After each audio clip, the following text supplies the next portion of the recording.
आन टीवी के दिलचस्प, मुनफरिद और मजे से भरपूर शोज और ड्रामास देखने के लिए हमारे YouTube चैनल सब्सक्राइब कीजिए और बेल आइकन प्रेस कीजिए। ठीक ठाक होंगे इंशाल्लाह, मुझे यकीन है।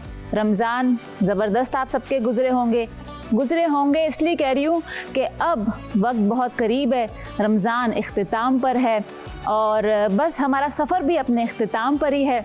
बहुत अच्छा वक्त गुज़रा, पता ही नहीं चला, ऐसे लगता है कि कल की बात थी।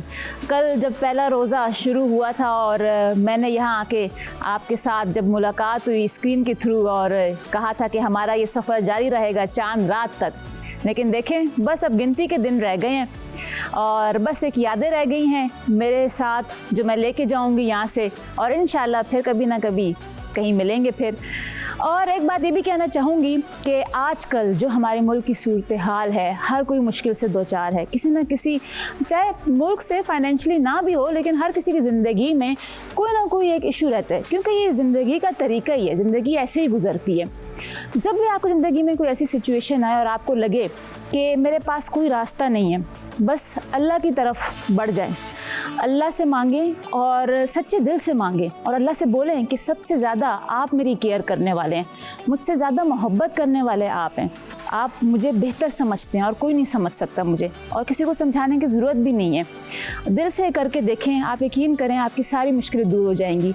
जो सुकून यहाँ हासिल होगा ना, जैसे वो दुआ कहते हैं ना कि या अल्लाह हमें नफ्स मुतमईना और नफ्स कल्ब अता फरमा, ये बहुत बड़ी चीज़ है। तो ये दुआ लाजमी किया करें, क्योंकि जब आपका कल्ब और आपका नफ्स मुतमईन होगा ना तो बाकी भी चीज़ें आसान हो जाएंगी आपके लिए। और अब बारी है होम शेफ़ की, तो देखते हैं आज होम शेफ़ यहाँ पे जो आएंगी वो क्या रेसिपी शेयर करती हैं और उनकी क्या जर्नी है। बहुत मज़ा आने वाला है, चिट चैट, बहुत सारी मेरी बातें चलेंगी उनके साथ। लेकिन उससे पहले क्या, अगर आप में टैलेंट है, आप अच्छा खाना पकाते हैं, सब आपके खानों की तारीफ़ करते हैं, तो फिर इंतज़ार किस बात का, क्यों रुके हुए हैं आप जाएं फूड पांडा के होम शेफ़ प्रोग्राम पे, ख़ुद को रजिस्टर करवाएं और घर बैठे बिठाए कमाना शुरू कर दें। आजकल बहुत आसानियाँ हो गई हैं, कमाई के बहुत ज़रिए बन गए। अगर आप अभी भी बोलें कि नहीं टाइम नहीं है, ये नहीं है, यूँ नहीं है, अब इसमें फिर कोई ज़बरदस्ती तो करवा नहीं सकता आपसे। लेकिन जब फूड पांडा आपको सहूलत दे रहा है, ख़ासकर हमारी ख़वातीन को, तो मैं यही बोलूँगी कि इस मौके का लाजमी फ़ायदा उठाएँ आप।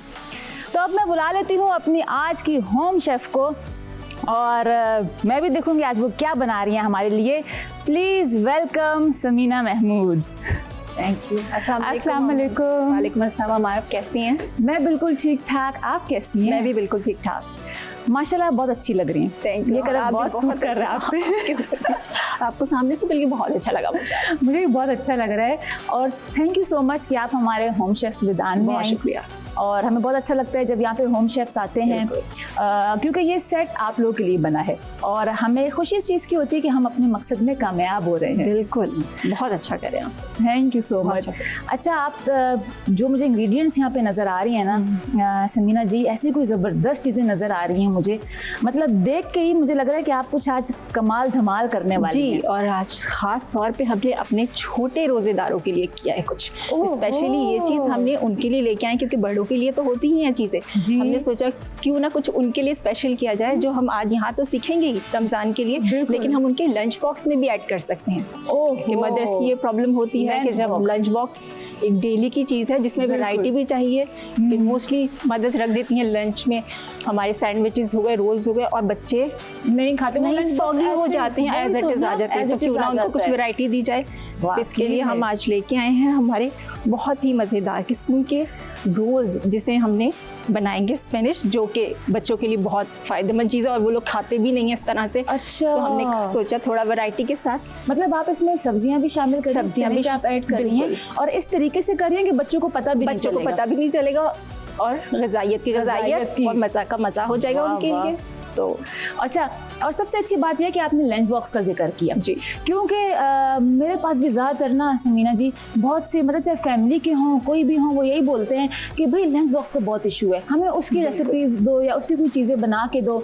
अच्छा, अक्सर मैं शेयर भी करती रहती हूँ जी। अब दरअसल मेरे अपने बच्चे बड़े हो गए हैं, मेरी अब उस चीज़ से जान छूट गई है लेकिन मैं भी उसी फेज में हूँ, तो इसलिए मैं नई नई रेसिपीज तलाश करती रहती हूँ। अच्छा, फिर आपके यही कुछ ना कुछ ट्राई करती रहती हूँ। रोज़ाना कुछ नया होता है, कभी कभी फूड कार्विंग भी हो जाती है कि उसमें कुछ ऐसा करके दिया जाए कि उनको शेप भी अच्छी लगे, प्रेजेंटेशन भी ऐसी हो कि दिल चाहे बच्चे का कि खा ले। स्पेशली वो सॉगी हो जाती है जो चीज़ें, वो फिर बच्चे अवॉइड करते हैं खाना। ये तो है, और खासकर लंच बॉक्स में फिर।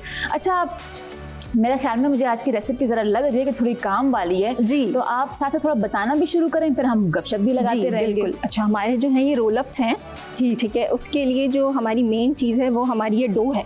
अच्छा, ये डो है और ये सिंपल डो है। इसमें हमने, ये मैं आपको बता देती हूँ, इसमें सॉल्ट, ठीक है, मिल्क, और मेन तो हमारा इंग्रेडिएंट पता ही फ्लावर होता है वो सही। इसके साथ लगे अगर आप थोड़ा सा, लेकिन चाहें तो अगर आप चाहें तो राइस फ्लावर डाल दें, वो क्रिस्पीनेस के लिए होता है। अच्छा, वो ऐड कर दीजिए इसके अंदर। जीरा ईस्ट मतलब अगर फ्लेवर के लिए, ताकि थोड़ा सॉफ्ट। और वो आप डो प्रिपेयर कर लें जिस तरह से यहाँ पे मैंने की हुई है। अच्छा, इस तरह से सिंपल डो प्रिपेयर करके इसके शेप में हमने काटना है, क्योंकि हमने रोल करना है इनको। ठीक है, रोल करना है। और रोल करने के बाद फिर इसको जैसे कट वगैरह करेंगे या? जी, रोल करेंगे। और इसके लिए हमारी फिलिंग है। अच्छा, ये हमने यहाँ पे बना के रखी हुई है फिलिंग। इसमें मैंने लिए थे मैश पोटैटोज, स्पिनच, ठीक है, वो हमने चॉप कर ली थी, गार्लिक, ठीक है, थोड़ा सा सॉल्ट था, ऑरिगेनो था, हमारा रेड चिली पाउडर था, ब्लैक पेपर था। सही। इसके साथ अगर आप चाहें तो आप थोड़ा सा ग्रीन, अगर चाहे फ्लेवर के लिए अगर आप ऐड करना चाहें, कोरिएंडर, मिंट।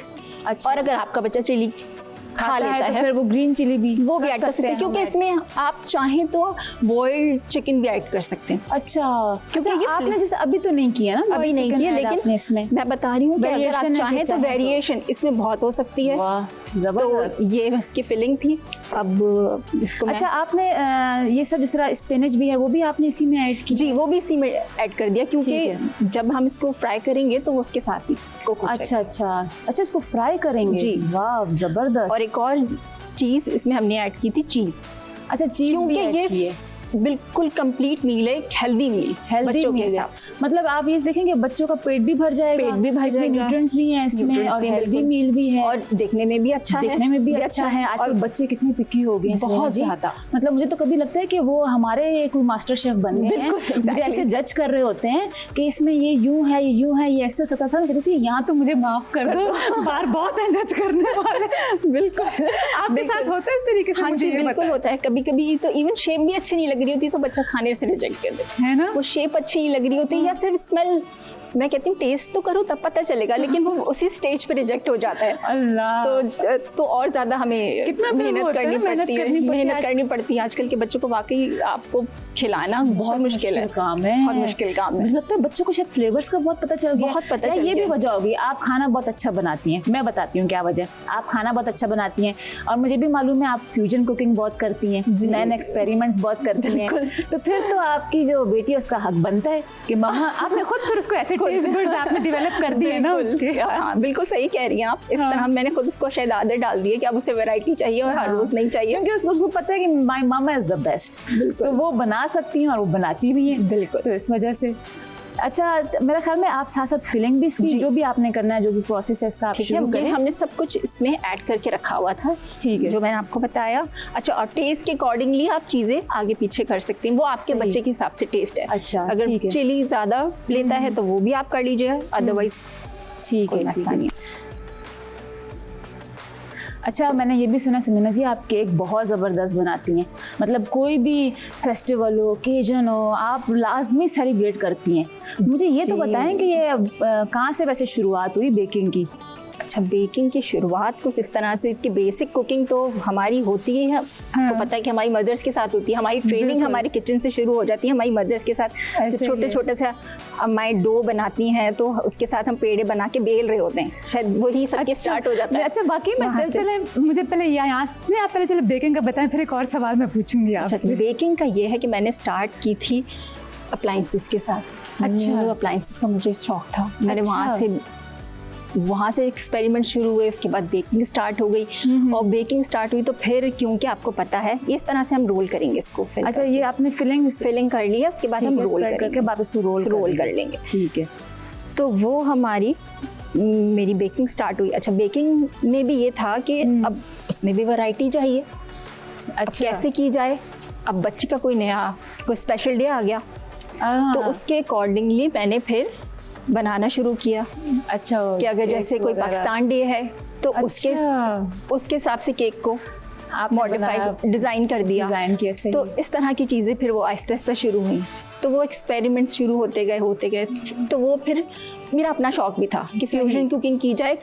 जो इंटरनेशनल रेसिपीज़ हैं उनको हम देसी में अपने टेस्ट में अपने देसी मसालों के साथ कैसे कन्वर्ट करेंगे और उनका क्या टेस्ट डेवलप हुआ। अच्छा, तो बस वो चीज़ वहाँ से स्टार्ट हुई। तो फिर असमीना जी अब ऐसा होता है कि फैमिली फ्रेंड्स आपको बोल रहे हो भाई बर्थडे आ रही है, ये है, यूं है, केक बना दो, ये कर दो, यूं कर दो, मतलब फरमाइशें आती हैं फिर आपको? बिल्कुल बिल्कुल, बहुत आती हैं। तो फिर क्या करती हैं? सारी पूरी करती हैं? कभी कभार क्योंकि इतना टाइम नहीं होता कि आप हर टाइम पे सबकी फरमाइशियाँ सबका दिल रख सकें, तो ये बहुत मुश्किल होता है। लेकिन सही बात है, सच्ची बात की है आपने।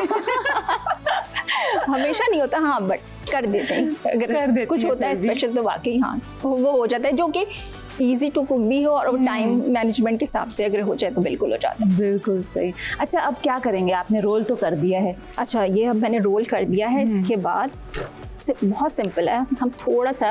अच्छा, मुझे ये बताएं समीना जी, आपने एक जिक्र किया कि हम शुरू से ही अपनी मदर्स के साथ किचन में जाकर कुकिंग शुरू कर देते हैं, हमारी माएँ हमें सिखाना शुरू कर देती हैं। तो पहली दफ़ा क्या किया था आपने किचन में अपनी मम्मा के साथ जाके? वो एक मैंने डिज़ास्टर किया था, जो कि डिज़ास्टर एक्चुअली वो डिज़ास्टर वो मुझे अब रियलाइज़ होता है। अच्छा। कि वो छुप के कुकिंग की थी और आज तक शायद कभी भी किसी को नहीं, पहली दफ़ा मैं बता रही हूँ, घर वालों को भी नहीं पता। अच्छा। कि मुझे एक हलीम बहुत फैसिनेट करता था कि इतनी सारी चीज़ें मिलके इतनी टेस्टी चीज़ कैसे बन जाती है। हलीम वो भी। तो सबसे मुश्किल है, बाद में सीखा जाता है और एक्सपर्ट भी शायद वो भी टाइम लेते हैं इसमें। वाकई में वो मैंने, और मुझे नहीं पता था कि इसके इंग्रेडिएंट्स होते क्या हैं। अच्छा। तो वो छुप के कुकिंग की थी एक दफ़ा। मैंने जो मुझे समझ आता था उस वक्त कि ये इंग्रेडिएंट्स हो सकते हैं, वो मैंने सारे निकाले और पतीली में डाले। अच्छा। और वो मैंने चढ़ा दिए चूल्हे पे। सही। और मैं अब ये दुआएं कर रही थी कि ये अम्मी अब्बू के आने से पहले पक जाए हलीम। अच्छा, हलीम पक जाए। फिर क्या हुआ? लेकिन एक्चुअली वो कुछ पकना नहीं था, वो जल गया, क्योंकि पता ही नहीं था कि वो उसकी बेस लग गई और वो थिक सी बन गई और वो पतीले से चिपक गई। ओह, अच्छा। और उसको फिर मैंने वॉशरूम में बहाया। नहीं, मुझे ये बताएं, आपने कहा फिर वो पतीली जल गई, जो भी था पतीली जल गई, फिर धुलवाया किससे? आप? मैंने खुद ही धोया था कि कोई एविडेंस नहीं रहना चाहिए, पता ना चले। एविडेंस भी सारे सब साफ वाइप सारे सबूत मिटा दिए आपने। मिटा के मैंने सब क्लियर किया था। लेकिन अम्मी को थोड़ा शक हुआ था कि चीजें काफी कम हो चुकी थी। लेकिन अम्मी सोच में पड़ गई होंगी, पता नहीं मेरी बच्ची तो कुकिंग करती नहीं है। तो लेकिन उन्होंने पूछा, वैसे कि पूछा नहीं आपसे? लेकिन वो अम्मी को पता चल गया था कि कहीं कुछ ग्रोसरी में आगे पीछे हो चुका है। अच्छा। लेकिन एक्चुअली वो क्या हुआ था वो शायद नहीं पता था उनको अभी तक। अच्छा, वो नहीं पता, लेकिन अब तो पता चल गया। अब राज ना रहा। अच्छा समीना जी, अब थोड़ा ये भी बताएं, हमारे व्यूअर्स कहेंगे तो बातों में इतना लगी है, रेसिपी उधर ही रह गई है। हमारी रेसिपी अब हमने इसको सिंपली कट करना है। ठीक है, आप देख लें 1/2 इंचेस में। और बहुत सिंपल रेसिपी है ये, बहुत इंटरेस्टिंग लग रही है देख के, क्विक भी है। और आजकल अच्छा पता है समीना जी, मुझे ये लगता है कि आजकल ज़्यादातर लोग कहते हैं कि क्विक रेसिपी हो, क्विक एंड इजी रेसिपी हो, क्योंकि लाइफस्टाइल ऐसा हो गया है हमारा कि हमें जल्दी भी चाहिए, अच्छा भी चाहिए। क्योंकि अगर हम वैरायटी घर में नहीं कर सकते तो आप देखें मार्केट इस वक्त किस तरह से हमारी भरी पड़ी हुई है। बिल्कुल, वैरायटी फूड भी अवेलेबल है, हर जगह अवेलेबल है, हर जगह। और हमारे बच्चे वही खाना पसंद करते हैं वाकई। और उसके लिए फिर आपकी बात बिल्कुल सही है कि हमें घर में इस तरह की चीज़ें बनानी होंगी, इस तरह आप फ्यूजन करती हैं, हमें फ्यूजन करना होगा ताकि हमारे बच्चे घर की चीज़ें खाएं और वो वाले जो टेस्ट है ना वो हम डेवलप करने की कोशिश जो मैं करती हूँ कि किसी तरह से वो चीज़ें मैं कर सकूँ। अब इस तरह से ये हमारे रोल-अप्स रेडी हो गए। ठीक है। अच्छा समीना जी, एक सवाल पूछूंगी, ज़रा ये बताएं कि बहनों को आप क्या बना के खिलाती हैं? बहनों को तो वो तो रेगुलर हमारा जो डेली का जो खाने बनते हैं वही मोस्टली होता है कि अगर जो हमारे घरों में आम तौर पे बनते हैं। लेकिन अच्छा। एक चीज़ मेरी बड़ी फेवरेट है जो कि बहुत ख़ास नहीं है, बहुत कॉमनली हमारे घरों में बनती है, जिसे हम ताहिरी कहते हैं। अच्छा, वो चीज़ मुझे लगता है कि शायद मेरी अपनी भी पसंदीदा है। अच्छा, एक अच्छा। वो चीज़ मुझे लगता है, वो फिर आप बना के खिलाती हैं या वो- खास फरमाइश होती है बहनों की? हाँ वो मेरी बेटी को भी बहुत पसंद है। अच्छा, वो उसको आलू राइस कहती है। अच्छा, ताहिर उसने अपना एक नाम रखा हुआ है, रखा आलू है। राइस। अच्छा, तो बस वो हो जाता है, तो वो मुझे लगता है कि हाँ मैं बना। इसके अलावा चाइनीज़ में बहुत अच्छा बना लेती हूँ। अच्छा, वो सही। फिर होता है कि आप चाइनीज़ में कुछ कर लें या फिर स्वीट डिशेस की तरफ आ जाएं, तो स्वीट डिशेस भी अच्छी बनाती अच्छी हैं। बना लेती हूँ। तो बस बेहतरीन। ये हो जाता है। अच्छा, मुझे ये बताएं आपका वैसे कैसा रिश्ता है अपनी बेटी के साथ, और क्या मतलब आप उसको भी आपने इन्वॉल्व किया है कुकिंग में? वो भी कुछ बनाती है आपके साथ या आप उसकी फरमाइशें पूरी कर रही होती हैं? अभी तक तो मोस्टली यही होता है कि फरमाइशें ही पूरी कर रही होती हूँ, क्योंकि अच्छा। लेकिन आप हाँ, साथ-साथ ना थोड़ा बनाती भी सा जाएं। अब ये हमारा हो गया, क्योंकि बस हमारी अब हम- बातें नहीं खत्म ये होंगी हमारा ज़मीना जी। बिल्कुल, और इतना मजा है आपसे बात करके। मैं वही कह रही हूँ, बातें नहीं खत्म हमारी होंगी, बातें खत्म तो नहीं होंगी। आपको ना दोनों अच्छा, साइड पे बस काम अब ये करना इसको होगा। हमने शैलो फ्राई करना है। अच्छा, इसके लिए शैलो फ्राई करना है। थोड़ा सा ले लेंगे, डीप फ्राई नहीं करना है, शैलो फ्राई क्योंकि करेंगे हाँ, इसको। ठीक है। उससे ये होता है कि ये खुल जाएंगे। हमारे रोलअप्स हैं, थोड़ा सा ही डेलिकेट सा भी चीज़ है, अच्छा, तो मतलब ख्याल रखना है, ख्याल फ्राई करते रखना टाइम। पड़ना है बस थोड़ा अच्छा सा। समीना जी, मेरा तो सवाल एक रह गया कि आपका अपनी बेटी के साथ कैसा बॉन्ड है और क्या क्या बना के खिलाती हैं, क्या आपने उसको इन्वॉल्व किया है कुकिंग में अपने साथ? उसको भी सिखाती हैं? थोड़ा बहुत।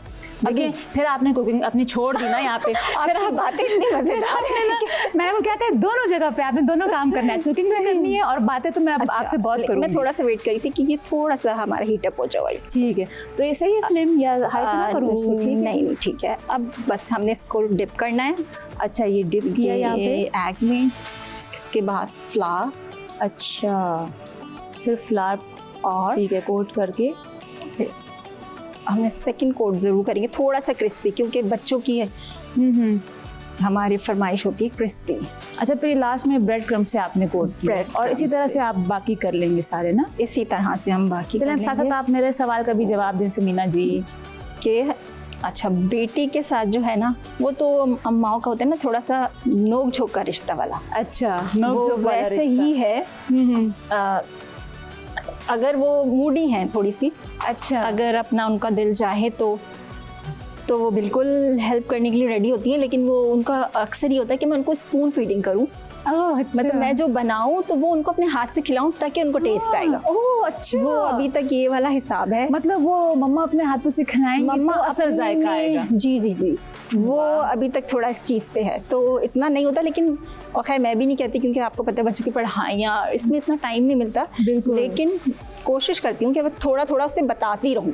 अच्छा, ये होता है ना, अपनी नॉलेज आप ट्रांसफ़र करती रहती हैं, जैसे हमारी अम्मियों ने करी थी उस टाइम पे। तो बिल्कुल। बहुत होता था कि हम बड़े स्पेशल कोई ओकेजन पे कुछ बन रहा है, कुछ हो रहा है, तो मदर्स के साथ हैं और हमें रेसिपीज़ वैसे ही याद हो जाती थी ऐसा ही है, बिल्कुल। आदि। तो बस ये सिलसिला है।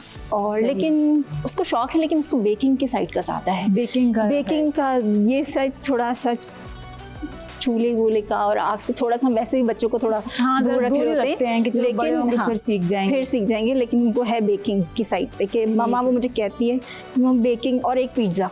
अच्छा, पिज्जा तो आपको पता है कि वो ऑल तो टाइम फेवरेट बच्चों का वाकई में सही एक कह ऐसी रही हैं चीज़ आप। हो गई है कि आप सुबह शाम बच्चों को अगर रखा हुआ भी हो तो ये फरमाइश होती है, मम्मा इसको आप गर्म करके दे दें मुझे। अच्छा, वाह तो भाई। अच्छा समीना जी, अब मैं ये हमारे हो आऊँगी गए। थोड़ी देर बाद आपके पास, बिल्कुल लेकिन आपने कुकिंग करते रहना है, ठीक है। क्योंकि हमने अफ्तार में खाना है ये। बिल्कुल आपको सही है। मज़ेदार आइटम अफ्तार में मिलेगा। बिल्कुल ठीक है, थैंक यू। और अब टाइम हो गया है एक ब्रेक का। हम ले रहे हैं एक छोटा सा ब्रेक। देखते रहिए आन रमजान। कौन सा टॉपिक लेकर आए हैं? आज का टॉपिक बहुत ही एक बेहतरीन टॉपिक है। ऐसा टॉपिक है कि मुझे ऐसा लगता है कि इस पे बात करना बहुत ज़रूरी है। इसलिए ज़रूरी है कि वालिदैन को उसकी ज़रूरत है। और भला वो टॉपिक क्या है?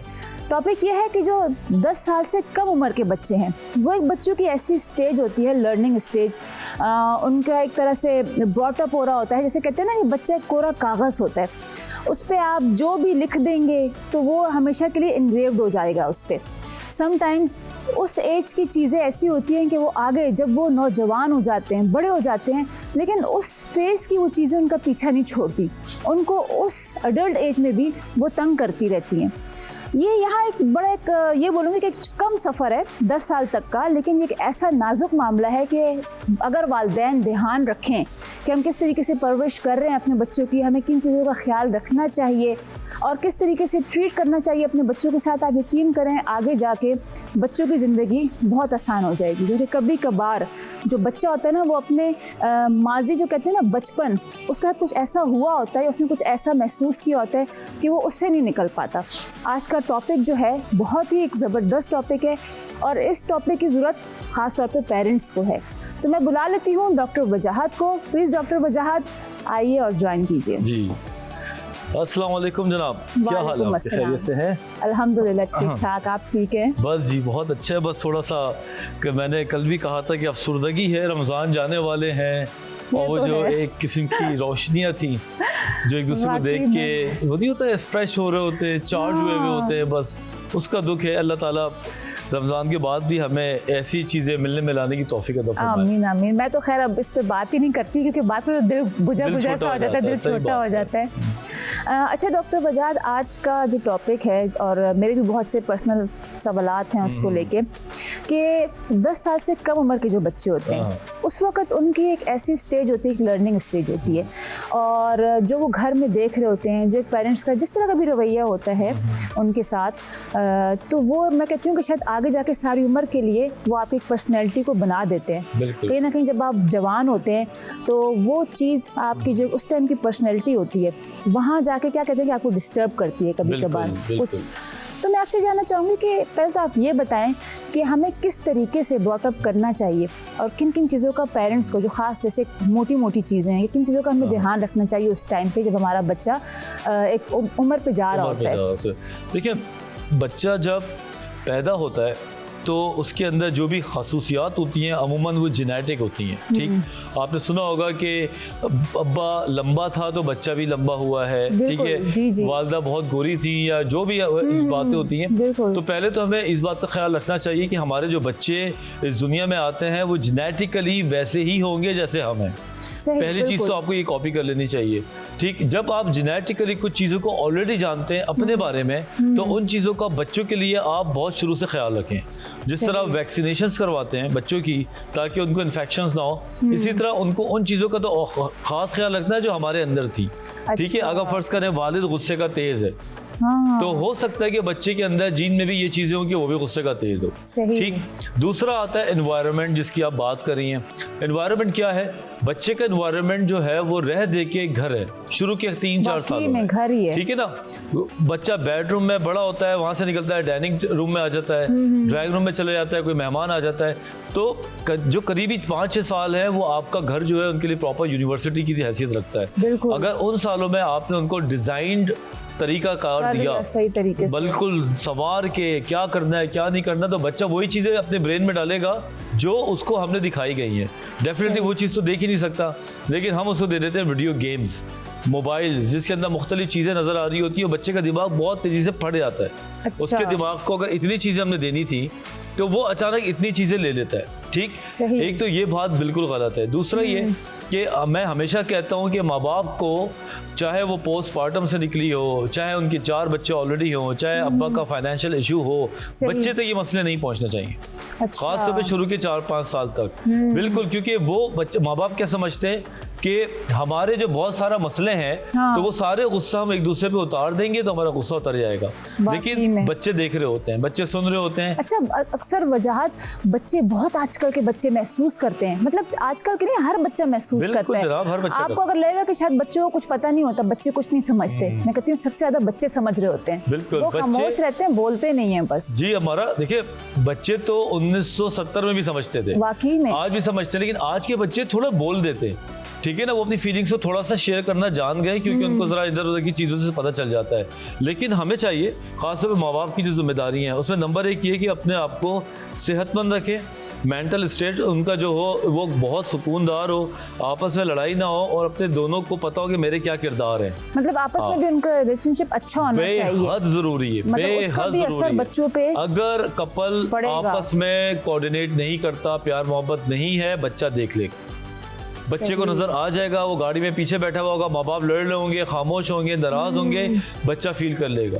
और वही चीज़ है, बच्चा जो है ना वो डरता है, सहमता है और कॉन्फिडेंस का बेड़ा खरक होता है उसका, क्योंकि वो बच्चा देखता है या तो हालात ही सही नहीं है, मैं क्या बात करूँ। तो हमेशा एक दूसरे के साथ मोहब्बत करें। अब हमारे कल्चर में ना थोड़ी सी चीज़ों को रोक दिया गया है, शर्म की वजह से कहते हैं, या एक्सप्रेसिव नहीं है। हम हमेशा ये कहते हैं कि माँ बाप को, मियाँ बीवी को बच्चों के सामने एक दूसरे का ख्याल करना चाहिए, यहाँ तक कि एक दूसरे को प्यार भी करना चाहिए, हाथ पकड़ लें, अप्रिशिएट करें, उनको दिखाना चाहिए कि हम मियाँ बीवी हैं, ठीक है, और हम एक बहुत मजबूत सतून है। तो जब आप का कपल यूं करके बैठा हुआ होता है, एक दूसरे के साथ बात बात पे जुड़ा हुआ होता है, बच्चा ये नहीं सोचता कि ये कपल है, वो सोचता है कि यार ये पेरेंट्स हैं और ये मेरे पेरेंट्स हैं, मेरे पेरेंट्स, ठीक है ना, मजबूत सतून की तरह मेरे लिए खड़े। जब वो दोनों यूं करके मुंह ऐसे कर लेते हैं तो फिर वो दोनों कमजोर उसको नजर आते हैं एज अ पेरेंट्स। तो यहाँ पे कपल का मजबूत होना बहुत जरूरी है, बहुत जरूरी, बहुत जरूरी। अच्छा वजाहत, एक और सवाल मैं आपसे पूछना चाहूँगी कि ये भी देखने में आता है अक्सर के घर में बच्चों को बाप से बहुत डराया जाता है। अक्सर माएँ ऐसा भी करती हैं कि पापा आ जाएंगे तो डांटेंगे, पापा आ जाएंगे तो मारेंगे, या पापा मतलब आ रहे हैं, ठीक है, एक तरह से हमारे दीन इस्लाम में भी कहा गया है कि कुछ तौर तरीके होते हैं बैठने के, आदाब होते हैं बात करने के, लेकिन मेरे ख्याल में फिर एक तरीका होता है समझाने का कि आप कैसे समझा रहे हैं। अब इस तरह भी बोला जाता है भाई पापा आए हैं तो बिल्कुल अब आपने यूं बैठना है, या ये भी मैं आपसे कहना चाहूंगी ऐसा भी होता है कि भाई बहुत करीब जाके नहीं बैठना पापा के, सब नहीं, हर तरह सब की बात बेकार नहीं करनी है हमारा पापा सब से, बेकार है, लेकिन इस तरह किया जाता है तो बच्चों पे सब बको असर गलत बात पड़ता है है। उस जी हाँ, चीज़ मैं का। बिल्कुल इस बारे में स्ट्रांगली सॉरी, मैंने आपकी बात भी काट दी क्योंकि मैं जज्बाती हो जाता हूँ। सुनी सुनाई बातें आप रसूल पाक सल्लल्लाहु अलैहि वसल्लम की, जो अभी मौलवी साहब ने 2 दिन पहले बताया था कि उनकी नवाज़ उनकी कमर पे बैठ के खेलते, ठीक है ना।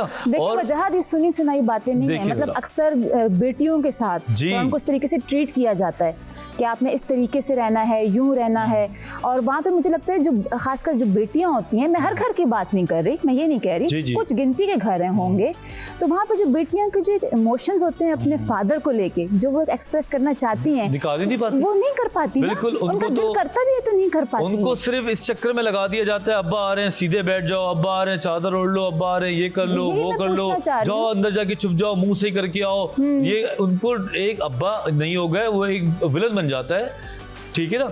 बच्चे डर जाते हैं, बच्चे उनसे वो बात करते हुए भी डर जाते हैं जो उनको अपने अब्बा से करनी चाहिए। माँ को एक वो गुड कॉप समझने लगते हैं समहाउ, और अब्बा को बैड कॉप समझने लगते हैं, और माएँ भी बेचारी लाशोरी तौर पे कहती हैं, या शायद माओ के साथ भी यही हुआ होता है पीछे से, या उनको समझ नहीं होती जो भी है। देखो हुआ हुआ भी होता है, बिल्कुल हुआ हुआ भी होता है, लेकिन हम दूध पीते बच्चे नहीं है।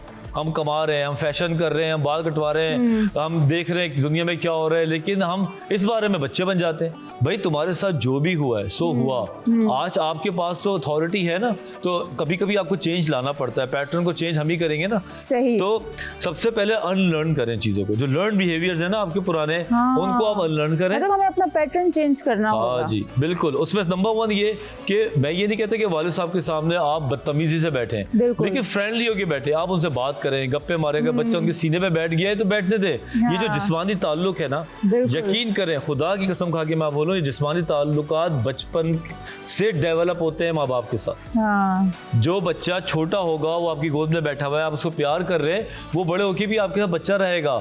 थोड़ी बहुत शर्म हुजूरी आ जाती है, लेकिन वो जो फिजिकल हग है ना, ये वाला, जब आप बच्चियों को, बेटियों को यूं करके हग करके कहते हैं कि I am so proud of you, ऐसी टर्म कोई नहीं लगा सकता, ना उसे कहीं से ये एनर्जी मिल सकती है। और खासकर फिर जो बेटे अपनी माओ को झपियां डाल लेते हैं और प्यार करते हैं और छेड़ते हैं। अच्छा, इसका कितना मुझे याद है, मैं आपको बताऊं, आपने इतनी अच्छी बात बोली, मेरी वालिदा मरहूम, अल्लाह जन्नत उनको नसीब करे, कि जब भी वो बैठती थी ना तो टांग लंबी करके जब बैठी भी होती ना, तो मैं उनके पैर पकड़ के ना ऐसे ना उनको दबाना शुरू कर देता। तो कहती नहीं करो मेरा पैर, उनको शर्म आती थी। तो मैं इंग्लैंड में रह के आया था, मैंने वहाँ फिजिकल टचेस जो है वो बहुत समझा हुआ है, तो मैं कहता अम्मी मुझे पैर पकड़ने दे, मुझे बड़ा अच्छा लगता है। तो वो पीछे कर लेती थी, यूं पीछे कर लेती थी।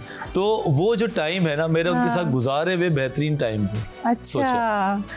अच्छा, बच्चों को आपको क्या लगता है, अगर बच्चे इस तरीके से आ रहे हैं पास, तो उनको झड़कना नहीं चाहिए, या अक्सर इस तरह बोला जाता है कि आप ना जाओ या करीब ना जाओ, यूं रहो, ऐसे रहो, आप क्या कहेंगे इस बारे में? अच्छा क्वेश्चन है ये। बेसिकली बड़ों की जो डांट बच्चों की तरफ है ना, वो उनकी अपनी चिड़चिड़ाहट है। याद रखिए ये बात, बच्चों की जो डांटते हैं ना, जो करके बच्चों को डांट देते हैं, ये हमारे अपनी उलझन है, ठीक है। और हम वीक कैंडिडेट देख के वहां पे अपना गुस्सा उतार देते हैं। आपके जब अपने, देखिए मैं ये नहीं कहता कि आपकी लाइफ में मसले ना हो, क्यों नहीं होंगे, जिंदगी है, लेकिन चैनलाइज करो, ठीक है। चैनलाइज यूँ करो कि बच्चों तक आपका मूड ना जाए, वो चीज़ों का इम्पैक्ट आपके बच्चों पे ना पड़े। कभी कभी ऐसा होता है, हमने भी याद है कि हमारे वालिद या वालिदा कभी कभी अपना गुस्सा हमें उतार, जैसे कि पापा अम्मी की लड़ाई हो रही है, हमने कह दिया अम्मी अम्मी अम्मी खाना दो, चुप करो तो वापस मिल जाएगा। हम कहते हैं हमने क्या किया है यार, वाकई में।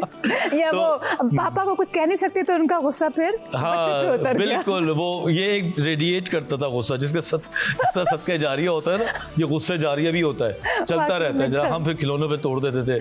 तो यहाँ पे जो है थोड़ा सा समझने की जरूरत है। मैं बोलूँगा ये सेशन हमारे रमज़ान का सबसे कारामद सेशन होगा, अगर हमारे जो पेरेंट्स हैं वो थोड़े से ग्रूम करें अपने आप को, और बच्चों तक अपने मूड ना लेके जाएं, और बच्चों को टाइम दें। आखिरी बात, बच्चों को टाइम दें, सोच समझ के बात करें। कोई भी टर्म्स हैं, कोई भी वर्ड्स हैं, सोच के निकालें, क्योंकि वो शीशे की तरह है। हम कहते हैं ना ये बच्चा बिगड़ गया है, ये बच्चा खराब है, तो मैं इसमें ये बात और ऐड करूंगी, बाज़ औक़ात बच्चे आपके रिफ्लेक्शन होते हैं। जो ATM मशीन आपने देखी है, जब तक आप पैसे ना डालें, हम पैसे तो नहीं देगी ना वो, तो जो हम बैंक में पैसे डालते हैं मशीन से वही नोट निकलता है। तो ये बच्चे ATM की तरह होते हैं, जो आप इनको सिखाएंगे बच्चा मुंह से वही डिलीवर करेगा, वही करेगा। तो बस सोच लें, बच्चा जो कह रहा है ना, ये आपने कभी पिछले किसी साल, उससे पिछले साल में आप ही का दिया हुआ है जनाब तोहफा है। सही कह रहे हैं वजाहत, और आपने इतने अच्छे तरीके से समझाया है। और मुझे लगता है ये आज का तो ऐसा आपने बस टॉपिक आप लेकर आए हैं, और ऐसा टॉपिक है कि इस पे मजीद आगे भी गुफ्तगू हो सकती है, और हम कर सकते हैं इस पे गुफ्तगू। लेकिन अब बारी हो गई है किचन में जाने की, क्योंकि भाई आज किचन में बहुत स्पेशल बन रहा है। आज बच्चों के लिए रेसिपी ख़ास तौर पे बन रही है।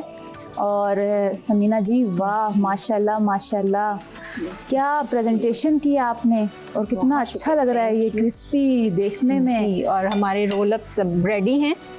अच्छा, आपने साथ में कुछ और भी चीजें बनाई हैं? जी, एक चीज नहीं बनाई, जरा वो भी बताएं। चीजें हैं, डिप्स हैं इसके साथ। अच्छा, डिप्स हैं जी, और इसकी रेसिपी भी शेयर करें अब व्यूअर्स के साथ। ये हमारी जो एक रेगुलर हम जिस तरह से हम रायता बनाते हैं, जिसमें हम दही होता है, लेकिन इसमें एक स्पेशल इंग्रेडिएंट्स और ऐड किया गया, क्रीम।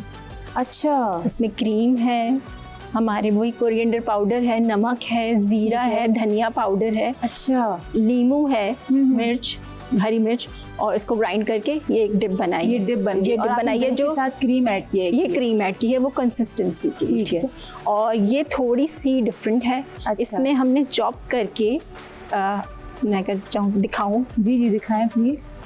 इसमें आप देखिए चॉप, ये स्पेशली फिर अगेन बच्चों के लिहाज से। अच्छा, ये हमारे बड़े मोस्टली उनका फ्लेवर है। हाँ। और ये हमारे बच्चों के लिए अगर हम कहेंगे, इसमें हमने कैरेट है, ग्रीन अनियन है, अच्छा, और टमेटोज हैं, ये हमने ऐड करा है। चॉप वेजिटेबल्स आपने चॉप वेजिटेबल्स है हमारे इसके अंदर, दही के अंदर, दही में है। इसमें क्रीम नहीं है, इसमें क्रीम का एडिशन है, ठीक है। और ये फ्लेवर थोड़ा सा शाम बड़ों के लिए, ठीक है। ये हम बच्चों को दे सकते हैं कि एक और हेल्दी। अच्छा, इसमें और क्या है? कैरेट्स के अलावा और क्या आपने ऐड किया स्पाइस वगैरह में? स्पाइस में हमने इसमें सॉल्ट है, ब्लैक पेपर है, हमने इसमें रेड चिली या ग्रीन चिली नहीं किया है, क्योंकि ये स्पेशल हमने सिर्फ बच्चों के लिए रखा, बच्चों के लिए बना। तो ये बेसिक है।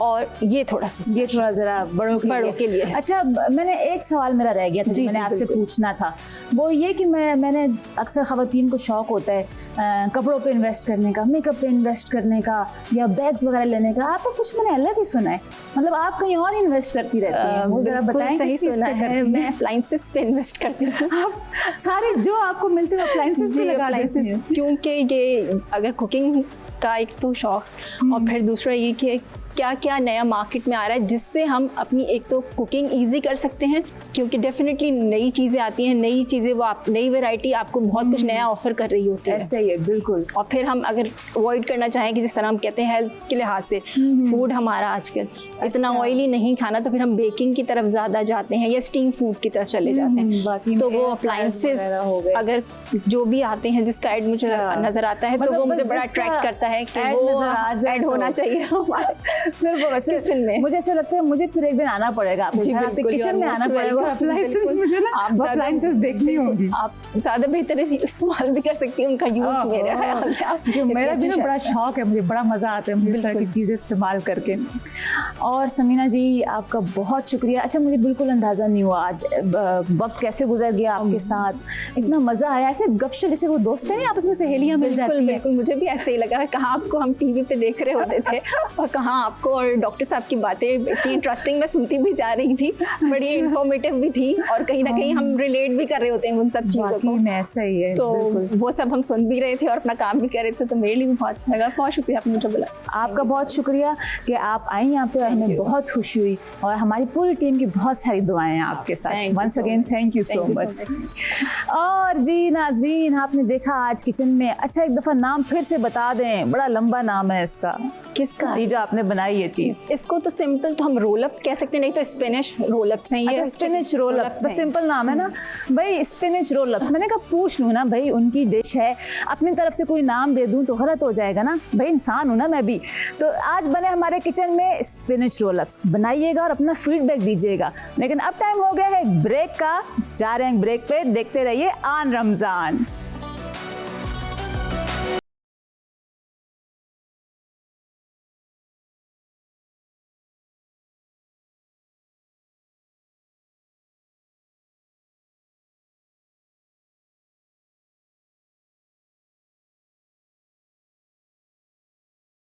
वेलकम बैक, और आप देख रहे हैं आन रमज़ान। और अब बारी है मेरी किचन में जाने की, क्योंकि अब मेरा झटपट सेगमेंट शुरू हो चुका है, जिसमें मैं आपके साथ रोज़ की तरह शेयर करती हूँ झटपट रेसिपी।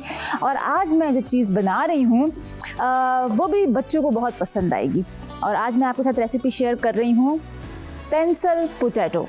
जी हाँ, इसको हम बनाएंगे इस तरीके से कि ये ज़रा रोल बनेंगे, लेकिन थोड़ा पतले से हम बनाएंगे इसको। तो इसको मैंने नाम दिया है पेंसिल पोटैटो, और बच्चों को आप देंगे तो बहुत ही अच्छे लगेंगे। Again recipe so simple. यहाँ पे सारे वही मसाले हैं जो घर में हर कहीं मौजूद होते हैं। ये देखें, ये आलू है, बाकी आलू ये आप भी कहेंगे कैसी बात करिए, हमें पता है ये आलू है। अच्छा, एक बड़े साइज़ का आलू ले, या छोटे हैं तो 2 ले लीजिएगा। उसको उबाल के और इस तरह से अच्छी तरह से मैश कर लें, पहले मैश कर लें। अब हम इसमें बाकी की इंग्रेडिएंट्स शामिल करेंगे। यहाँ पे ये देखिए, लाल मिर्च डाल दी मैंने इसमें, नमक।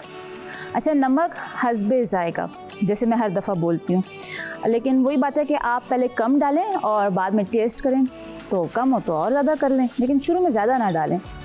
और ये यहाँ पे ज़ीरा पाउडर है, ये धनिया पाउडर, ये रहा चाट मसाला, काली मिर्च।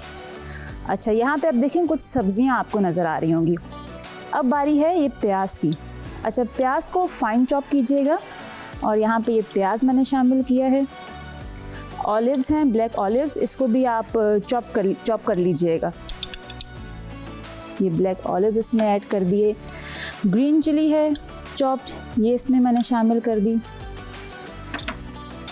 ये देखें, ये है हरा धनिया, कोरिएंडर लीव्स चॉप, ये भी इसमें शामिल कर दिया। और साथ में ये है हैलापिनोस चॉप्ड, ये भी इसमें शामिल कर दिए। सारे ही डाल देती हूँ, इसका टेस्ट बहुत अच्छा आता है। और अब इसको करेंगे मिक्स। कैसी लगी आपको रेसिपी? कुछ आया दिमाग में कि क्या बनने जा रहा है और कैसा फ्लेवर होगा? क्योंकि इससे भी आइडिया हो जाता है, स्पेशली जो होम कुक्स हैं, होम शेफ़ हैं, और जो बहुत अरसे से खाना बना रहे हैं। जब आप लोग देख रहे होते हैं किसी की भी रेसिपी, और जब आप इंग्रेडिएंट्स देखते हैं, तो आप समझें कि हाफ जजमेंट तो उधर ही हो जाती है। माइंड बिल्कुल जैसे कहते हैं ना, फ्लेवर्स वगैरह आपके मुंह में बनने शुरू हो जाते हैं, माइंड में आपको पता चल जाता है कि इसका कैसा टेस्ट होगा, फ्लेवर कैसा होगा इसका। तो इसमें ये देखें, इस तरह से सारे इंग्रेडिएंट्स शामिल करके इसको अच्छी तरह से मिक्स कर लें। और अब हम इसके बनाएंगे रोल। एक चीज़ मैं आपको यहाँ पे बोलूँगी कि जो आलू वाली कोई भी चीज़ आप बनाएं जिसमें आप उबले हुए आलू शामिल कर रहे हैं, उसको कभी फ्रीज़ ना कीजिएगा, क्योंकि वो बहुत सॉगी हो जाता है, उसका एक जो टेक्सचर है, उसका फ्लेवर है, वैसा नहीं रहता जब आपने उसको बनाया होगा, जो उस टाइम पे फ्लेवर होगा। तो बस इस चीज़ का आप ध्यान रखिएगा। इसको आप जिस तरह अफ्तारी के बाद बना लें और नेक्स्ट डे जो अफ्तार है उससे पहले फ्राई कर लें, या अगर आपके घर में कोई मेहमान आ रहे हैं तो आप क्या करें कि आप इसको बना के एक दिन पहले बना के फ्रिज में रख दें और आप इसको फ्राई करें, फ्राई करके सर्व करें अपने मेहमानों को। अच्छा, यहाँ पे देखें, ये है मांडा पट्टी, समोसा पट्टी या रोल पट्टी जिसे हम बोलते हैं, इस तरह से। और अब इसमें हम इसको फिल करेंगे, बिल्कुल थोड़ा सा हमने इसको फिल करना है, बहुत ज़्यादा हमने इसकी फिलिंग नहीं करनी, क्योंकि हमने ज़रा पतले पतले बनाने हैं। ये इस तरह से देखें, यूँ, दैट्स इट। आप समझें, अगर मैं आपको बताऊं तो ये अराउंड 1 टीस्पून है बस। ये देखें, मैंने डबल यहाँ पे ले लिया है, मैं इसको ज़रा सिंगल कर लूँ इस तरह से, और इसको साइड से ज़रा सेट करें। अब इसे ऐसे ही रोल करेंगे और टाइट रोल करेंगे, जिस तरह हम अपने उसमें जब मैं सीख रही थी रोल बनाना रेस्टोरेंट में, तो हमें जो हमारे शेफ़ थे वो कहते थे कि टाइट रोल करो, इसको ज़रा टाइट रखो, जो हम वहाँ पे रोल बनाते थे। अच्छा, यहाँ पे ये देखें, इसको ज़रा मैं साइड पे रख देती हूँ। ये जिस तरह हम अपनी ज़बान में बोलते हैं, लई बोलते हैं इसे हम, ये है मैदा और इसमें पानी शामिल करके इस तरह से ये लई बना लें आप, और इसको हम सील करेंगे। ये एक्चुअली ग्लू का काम देती है, सील करती है, समोसे रोल उसके लिए इस्तेमाल करते हैं। और इस तरह से, अच्छा, सबसे बेस्ट है आप इसको बनाएं और बना के फ्रिज में रख दें थोड़ी देर के लिए, या वही अगले नेक्स्ट डे आपने यूज़ करना है, और आप फिर इसको फ्राई करें। फ़ौरन से ना कीजिएगा, थोड़ी देर आप इसको रख दीजिएगा, रेस्ट दीजिएगा फ्रिज में, उसके बाद आप फ्राई कीजिएगा तो रिज़ल्ट आपको बहुत अच्छा मिलेगा। अब मैं इसको कर रही हूँ फ्राई, लेकिन फ्राई किस में कर रही हूँ, असल तो बात यह है, मैं इसको फ्राई करूँगी डालडा कुकिंग ऑयल में। और ख़ास तौर पे एक चीज़ मुझे काफ़ी लोग मुझसे सवाल करते हैं कि हम ये फ्राई किया तो एक बड़ी अजीब सी उसमें एक स्मेल आ रही थी, हीट आ रही थी। देखें, ऑयल बहुत मैटर करता है आपकी कुकिंग में। भाई, खाना पकता ही तेल से है, तेल के बगैर मतलब जो टेस्ट फ्लेवर होता है वो तेल से ही डेवलप होता है, उसमें हम इंग्रेडिएंट्स डालते हैं। और जहाँ पे फिर फ्राई आप चीज़ें बना रहे हैं तो वहाँ पे तेल का एक बहुत मेन काम होता है। तेल जब भी इस्तेमाल करें, अच्छी क्वालिटी का इस्तेमाल करें, और जहाँ आती है अच्छी क्वालिटी तो वहाँ पे आप डालडा का तेल इस्तेमाल करें, आपको हमेशा एक बेहतरीन और परफेक्ट रिज़ल्ट मिलेगा। अब ये यहाँ पे मैं इस तरह से, तेल गरम हो चुका है और ये जो रोल हैं ये देखें, इस तरह से मैं इसमें शामिल कर दूँगी। इसको हम डीप फ्राई करेंगे, मैं आपको दिखा रही हूँ करके। आप लोग सोच रहे होंगे कि इसमें इसको तो साइड से फोल्ड नहीं किया, लॉक नहीं किया और ऐसे ही फ्राई कर रही हैं, लेकिन आप देखें इसका रिज़ल्ट और फिर आप बोलिएगा कि कैसे बने हैं ये। और जब बात आती है मसालों की, अब मैंने ज़ाहिर सी बात है कि जब हम खाने बनाते हैं तो मसालों के बगैर तो टेस्ट उनका डेवलप ही नहीं हो सकता। और यहाँ पे देखें, ये है लाजवाब के मसाले, A1, बहुत अच्छा फ्लेवर है, आप इसको ज़रूर इस्तेमाल करें। और ये आपके खानों में ना, ख़ासकर जो हमारे खाने हैं उसके जायके को और मज़ीद अच्छा करेंगे। आप ट्राई ज़रूर कीजिएगा लाजवाब को और आप भी लाजवाब हो जाएंगे। सही कह रही हूँ मैं। अब ये यहाँ पे, अच्छा, इसके लिए जब आप इसको फ्राई कर रहे होंगे एक चीज़ का ख्याल रखिएगा कि ऑयल गरम था, ये इसमें मैंने ऐड किया, लेकिन बहुत ज़्यादा भी गरम ना हो कि डालते साथ ही एकदम से डार्क ब्राउन कलर आ जाए इसमें। थोड़ी देर फ्राई होंगे, क्योंकि हमने जब इसको रोल किया तो सेंटर में भी मांडा पट्टी थी। ख्याल इस चीज़ का रखना है कि जो मांडा पट्टी है वो कुक हो जाए प्रॉपरली। वैसे तो पकी हुई होती है, जिसका प्रोसेस होता है हम तक ही पहुंचती है, लेकिन फिर भी एक क्रिस्पी, जो हम कहते हैं ना क्रिस्पी रोल, उसके लिए थोड़ी देर आपको फ्राई करना होगा यहाँ पे। और ये देखिए नाज़रीन, कितना खूबसूरत इसका कलर यहाँ पे आ रहा है, गोल्डन ब्राउन सा। और अब मैं इसको निकालूंगी मैं ऐसे। चूल्हा मैंने कर दिया है बंद। बिस्मिल्लाहिर्रहमानिर्रहीम। ये देखें। अच्छा, आपने शेप नोट की होगी कि जो नॉर्मली हम रोल बनाते हैं उसमें हम काफ़ी ज़्यादा फिलिंग करते हैं, और इसका आप देखें, जो मैंने आपको कहा था कि हम पोटैटो पेंसिल या पेंसिल पोटैटो हम बना रहे हैं, तो इस लिहाज से देखें पतले पतले हैं ये। और यहाँ पे इसको और ये यहाँ पे पोटैटो पेंसिल बिल्कुल रेडी हैं, आप प्रेजेंटेशन देख सकते हैं। ज़रूर ट्राई कीजिएगा, बच्चों के लिए ख़ास तौर पे उनको ज़रूर खिलाइएगा, बहुत उनको अच्छा लगेगा, मतलब पसंद आएंगे उन्हें बहुत। मैं सही कह रही हूँ क्योंकि मैंने ट्राई किया था, मैंने घर में खिलाया था सबको बहुत पसंद आए थे। और यहाँ पे अब टाइम होता है एक ब्रेक का, देखते रहिए आन रमज़ान।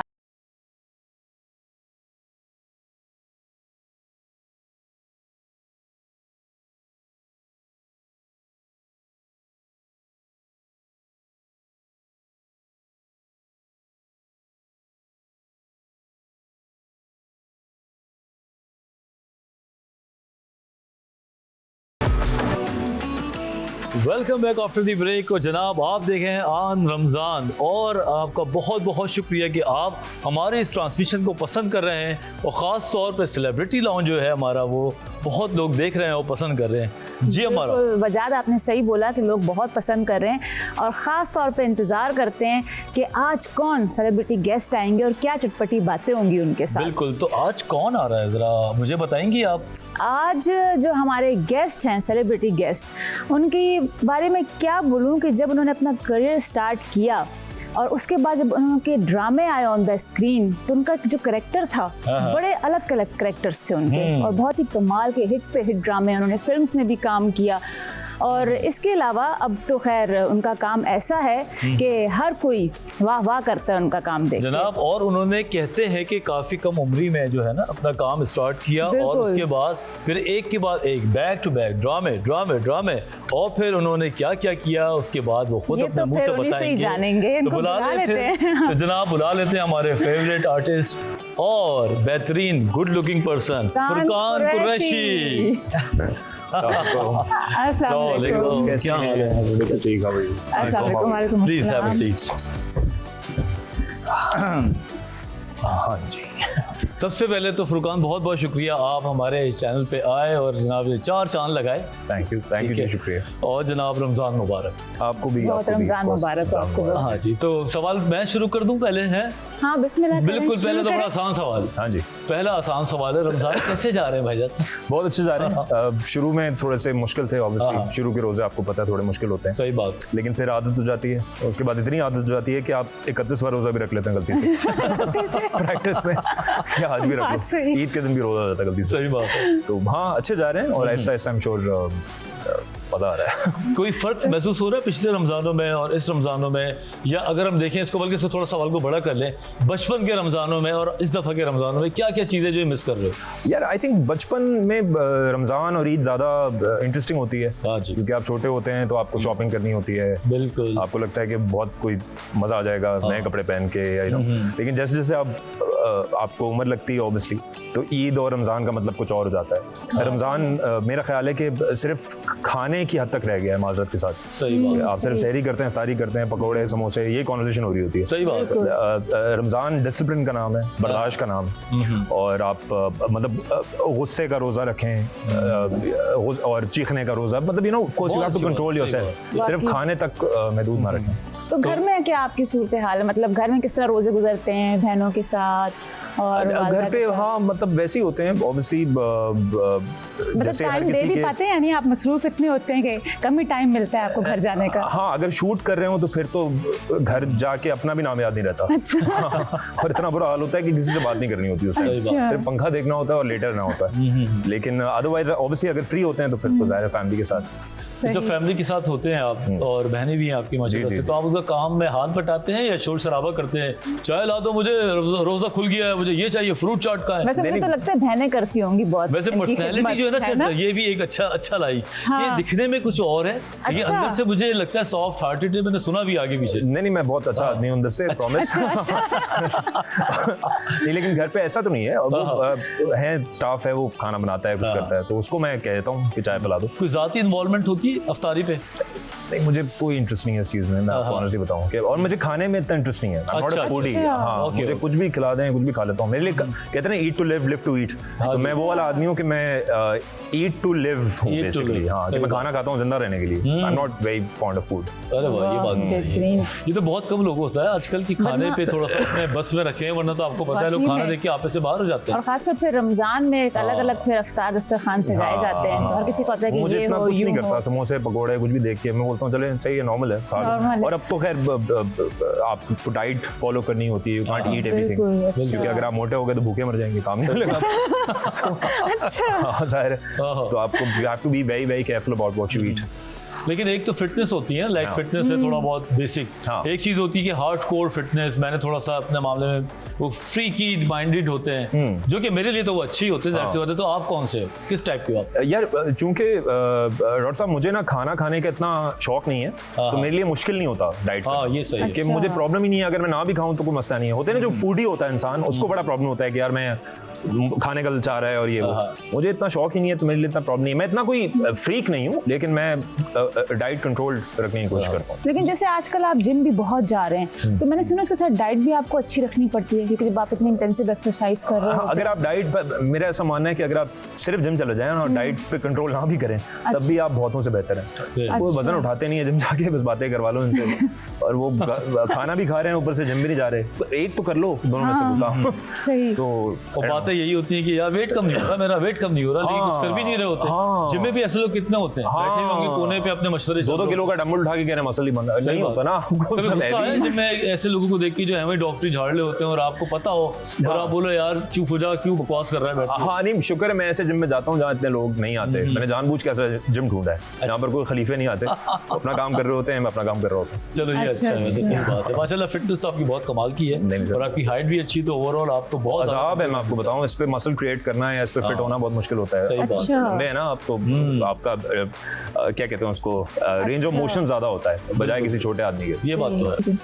अच्छा फुरकान, वैसे आपने अपना करियर कैसे स्टार्ट किया? कि आपने पहले से वैसे सोचा हुआ था कि मैंने एक्टिंग ही करनी है, या नहीं? आपको जैसे कहते हैं ना, अक्सर सेलिब्रिटीज ने भी कहा है कि हमने सोचा हुआ नहीं था, बस हम आ गए, जैसे अल्लाह ने रास्ता बना दिया हमारे लिए। तो आपका क्या था इसमें नहीं, आना? मेरा चूंकि मुझे ऐसा लगता है कि मैं एक्सीडेंटल हुआ है, तो हुआ है, मुझे नहीं पता था कि मैं एक्टिंग करूंगा या क्या करूंगा। कुछ फैमिली में ऐसा प्रॉब्लम हुआ जिसकी वजह से मुझे लगा कि मैं एक दिन टीवी देख रहा था, तो कोई वीजे, उस जमाने में वीजे होते थे, जी तो जी। वीजे कोई टीवी पे कुछ कोई गाना वाना लगा रहा था, कुछ कर रहा था। मैंने कहा अरे मैं भी कर सकता हूँ बोलना, तो मुझे भी आता है। अच्छा। लेकिन मैंने कहा यहाँ टीवी पे आने के लिए जाते कहाँ हैं, सही, किससे सही, मिलते हैं, कि कौन टीवी पे लेकर आता सही है। बात है। तो मैंने ऑडिशंस दिए बहुत सारे, इधर उधर, पता नहीं कहाँ कहाँ, हाँ हाँ, और फिर जाके समझ आया कि अच्छा आपने ऑडिशन देने होते हैं, फिर आप सिलेक्ट होते हैं उसमें या फिर सिलेक्ट नहीं होते। सही सही। इस सही। तरह सिलसिला चला। तो बट कौन से ऑडिशन, थोड़ा सा इसमें मजा आ रहा है मुझे, बात खोलना है ना इसको, जरा खोलना फुरकान को। क्या ऑडिशंस दिए, कितनी रिजेक्शंस आई, बहुत, दिल कहीं टूटा कि बस अब मैं नहीं करूंगा, और फिर कैसे चेंज आया? हाँ, मैं, क्योंकि मेरे साथ जो लड़के शुरू हुए ना, हाँ हाँ, वो अब कोई अमेरिका में है, किसी ने फील्ड छोड़ दी, किसी ने क्या किया, क्योंकि शुरू में बहुत दिल आजारी होती है। अजीब सा आदमी आपको बैठ के रिजेक्ट कर रहा होता है, जिसको खुद कुछ नहीं पता होता, खुद कुछ नहीं बताओ, लेकिन वो अपनी अथॉरिटी शो करने के लिए कि मैं बॉस हूँ, वो आपको वाकई। कहता है कि नहीं। और मेरा भी प्रॉब्लम था, बिकॉज मेरा रैपर ठीक नहीं था। मैं 53 kgs का था। ओके। अच्छा। 53 किलो पे आप, हाइट कितनी है? 6'2" हूँ मैं। 6'2", 53, तो लीन टॉल होगा। बिल्कुल, तो मैं उस सिचुएशन में ना ज्यादा मांगना मेरी गलती थी, हाँ, ये अच्छा। क्योंकि मैं काम मांग रहा हूँ साल पे। रैपर की फील्ड है ना, टेलीविजन है, विजुअल है, सही बात है। रेडियो नहीं है कि सिर्फ सुन के आप बोलेंगे। तो I did not fit the part like visually. तो फिर मैंने अपना लुक ठीक किया, बाल मेरे लंबे होते थे, अच्छा। बाल कटवाए मैंने, थोड़ा जिम में जाके थोड़ा हालत सही किए, तो काम मिलने लगा उसी हाल पे। पहला काम क्या मिला और उसे कैसे खुशी थी घर पे आके, आपने बताया? यार मुझे ड्रीमर्स एक प्ले था 2009 में, वो मैंने ऑडिशन दिया ऐसी रैंडम। अच्छा, ये आलम था डेस्परेशन का कि मुझे ना होता है ना इस तरह, अभी भी जो लोग स्ट्रगल कर रहे होंगे टीवी पे, जो काम करना चाह रहे होंगे, उनका एक फेसबुक या व्हाट्सएप ग्रुप होगा जिसपे वो कहते होंगे ऑडिशन एट 4 PM फलानी जगह पे। तो मुझे एक फॉरवर्ड मैसेज आया तो मैंने कहा ओके, उस पर मैंने कह दिया okay I will be there, nobody gives a shit. मतलब वो एक फॉरवर्डेड मैसेज था। अच्छा। मैं वहाँ पहुंच के मैंने ऑडिशन दिया, वहाँ सिलेक्ट हुआ मैं। माशाल्लाह, वो तुक्का लग गया और वो ड्रीमर्स हो गया उसमें। क्या बात फिर है। वो कमाल हो गया। उसके बाद 6 साल काम नहीं मिला, मतलब शोहरत मिल गई, पैसा नहीं मिला और काम नहीं मिला। सही बात। तो मैं कहता था यार ये क्या करूँ, कैसे क्या चलेगी? लोग कैसे पहचान रहे हैं चलेगा? मोटरसाइकिल पे, मतलब अजीब सा सिस्टम था ये। तो मैं हमेशा ये कहता हूँ कि इंसान के पास अगर शोहरत आए ना तो साथ में पैसा भी सही बात। आए, सिर्फ शोहरत ना आए, क्योंकि अगर आप पहचाने जा रहे हैं और आपके पास पैसे नहीं है, आप बिल्कुल बुरे हाल में हैं, तो आपको समझ नहीं आता कि लोगों को समझ नहीं आता कि क्या करूं इसका। आप बाइक से उतर रहे हैं, आप कोई तस्वीर खींचना चाह रहे हैं, आपसे अजीब सा लगता है। मैं ये नहीं, अल्लाह माफ करे, मैं एक बात ये भी कि बिला वजह लोगों को जो है ना एक्सपेक्टेशंस भी बढ़ जाती है कि ये अगर शोहरत वाला हो गया है हाँ। तो ये अमीर भी हो गया होगा, हाँ। बड़ी गाड़ी से ही उतरेगा, हाँ। हीरो की अगर वो बाइक पे उतर गया तो हो सकता है डिसअपॉइंटमेंट भी हो जाए। एग्जैक्टली ये डर भी तो होगा ना। हाँ, लेकिन वो ये एक तकलीफ है ना, आप क्या करें इससे, आपने फाइट तो करना है, तो पैसा आ जाए भाई। सही बात है। सिर्फ शोहरत ना है। तो ये दोनों चीजें एक साथ हो पाई फिर। एक बहुत मतलब obviously took a while, 6 years 5-6 years आराम से वो हिट हुआ ड्रीमर्स। उसके बाद 6 साल तक कोई सवाल ही पैदा नहीं हुआ। मैं यहाँ तक ये भी कहता था ऑडिशंस पे जाके लोगों को कि आप प्लीज़ मेरे साथ किसी यूनिवर्सिटी चल लें, आप कहीं मेरे साथ चल लें तो आपको पता चलेगा कि कितने बच्चे मर रहे हैं, पहचान रहे हैं, चीख रहे हैं।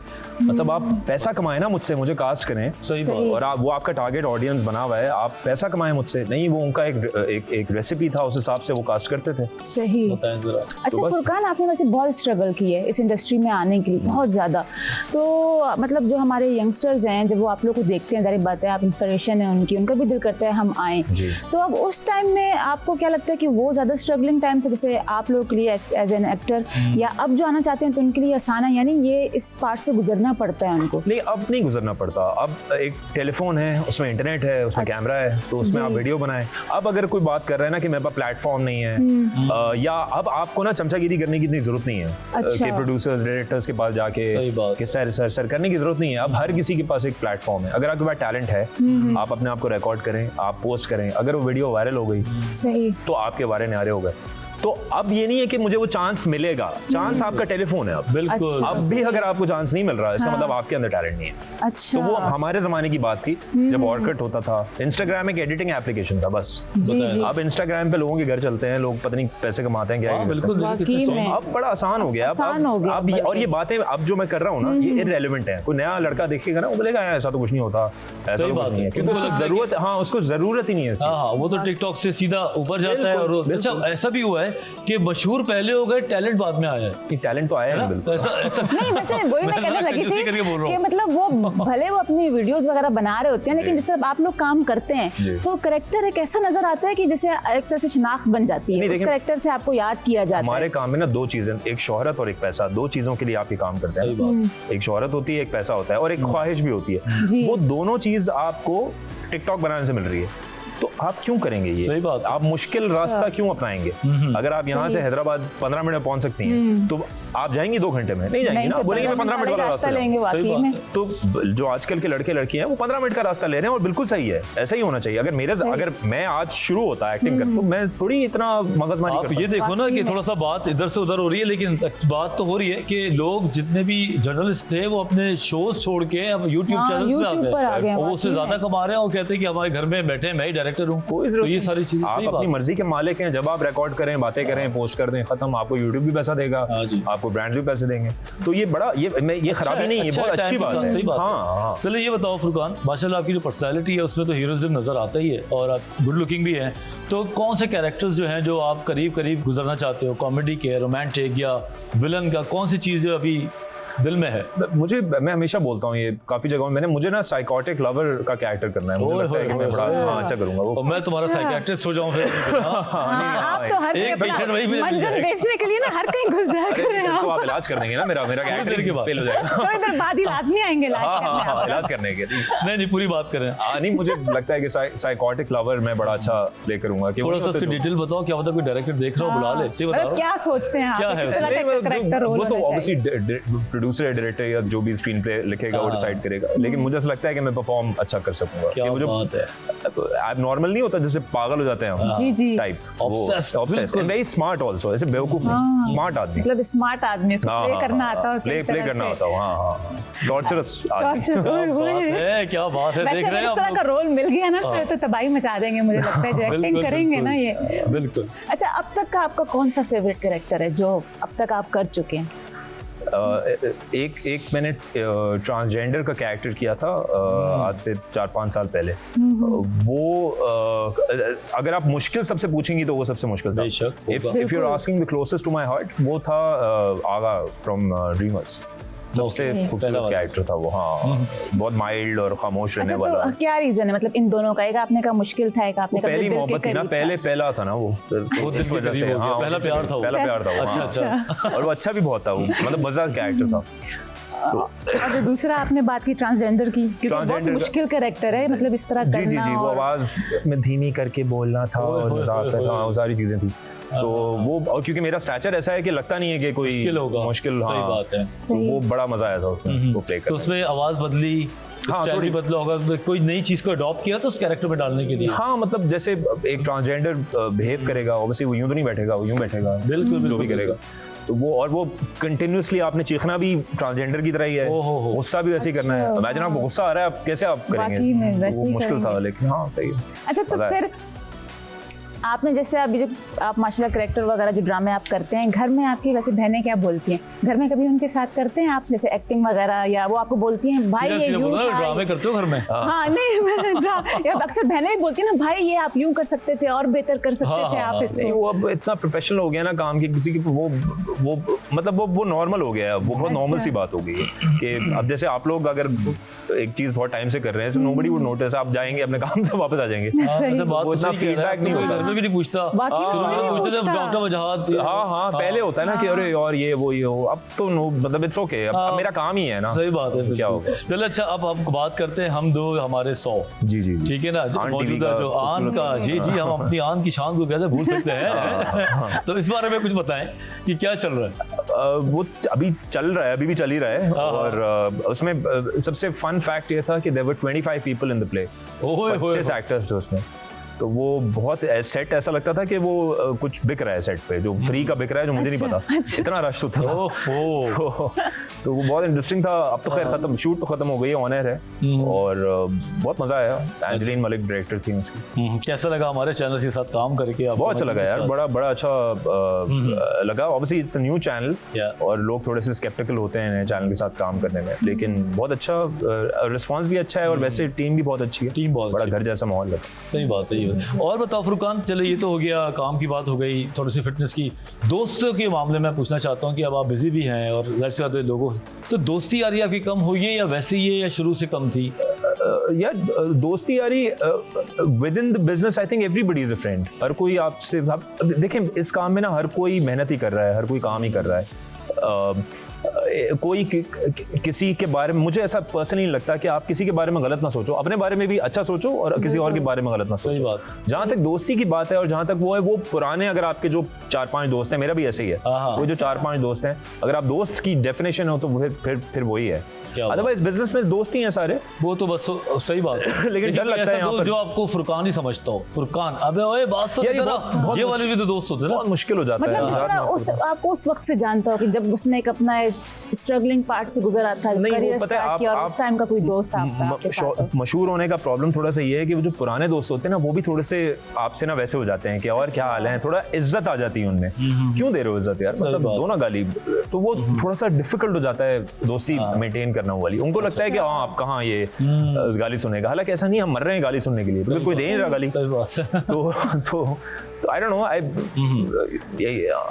बिल्कुल बिल्कुल समझ आ अच्छा, तो गई। रमजान का आपको जिस तरह रोजा कुशाई होती है, पहला रोजा रखते हैं, कुछ वो याद है आपको कि किस तरह वो आपने पहला रोजा रखा, कैसे हुई रोजा कुशाई? कोई फूल वूल पहनाए थे, केक वेक कटा या वो था, जो कुछ हुआ नोट था। वाला हार पहनाते हैं, नहीं, 2-2 फूल था, रुपए या 10-10, और 5-5 मैंने 1:30 बजे तक का रोजा रखा था पहले। यार, ये कौन है, ये मुझे- कितने लोग हैं ऐसे? हाँ, मुझे अम्मी ने, हर अम्मी की तरह मुझे भी मेरी अम्मी ने बेवकूफ बनाया कि 1:30 बजे इफ्तारी हो जाती है बेटा, मैं वादा कर रही हूँ उनसे। मैंने कहा ठीक है, 1:30 बजे हमने इफ्तारी कर ली। हाँ, हाँ। उसके बाद जब पता चला कि ये झूठ था तो बड़ा अफसोस हुआ इस बात। मतलब झूठ ना बोलो ना यार, हाँ जी। बता दो मैं नहीं रखूंगा रोजा, वो मेरा माओ मसला का प्यार जो होता है ना, वो वहाँ पे नजर आता है। उन्हें लगता है कि बच्चा भूखा रह गया ना तो उसको भूख हो जाना है। हाँ। बिल्कुल। तो वो उसी दिन झोटी वाले दिन ही रोजा खुशाई हुई थी, वो फिर बाद में हुई थी? नहीं, वो तो असली के रोजे, ये झूठ फिर तो रोजा खुजाई भी झूठी होगी ना। नहीं, तो फिर वो सही वाली हुई थी, हाँ। 6-6:30 बजे इफ्तारी हुआ। ठीक है, अच्छा, माशाल्लाह। I don't बचपन के रमजानों में कोई ऐसी बात जो बहुत याद आती हो आजकल?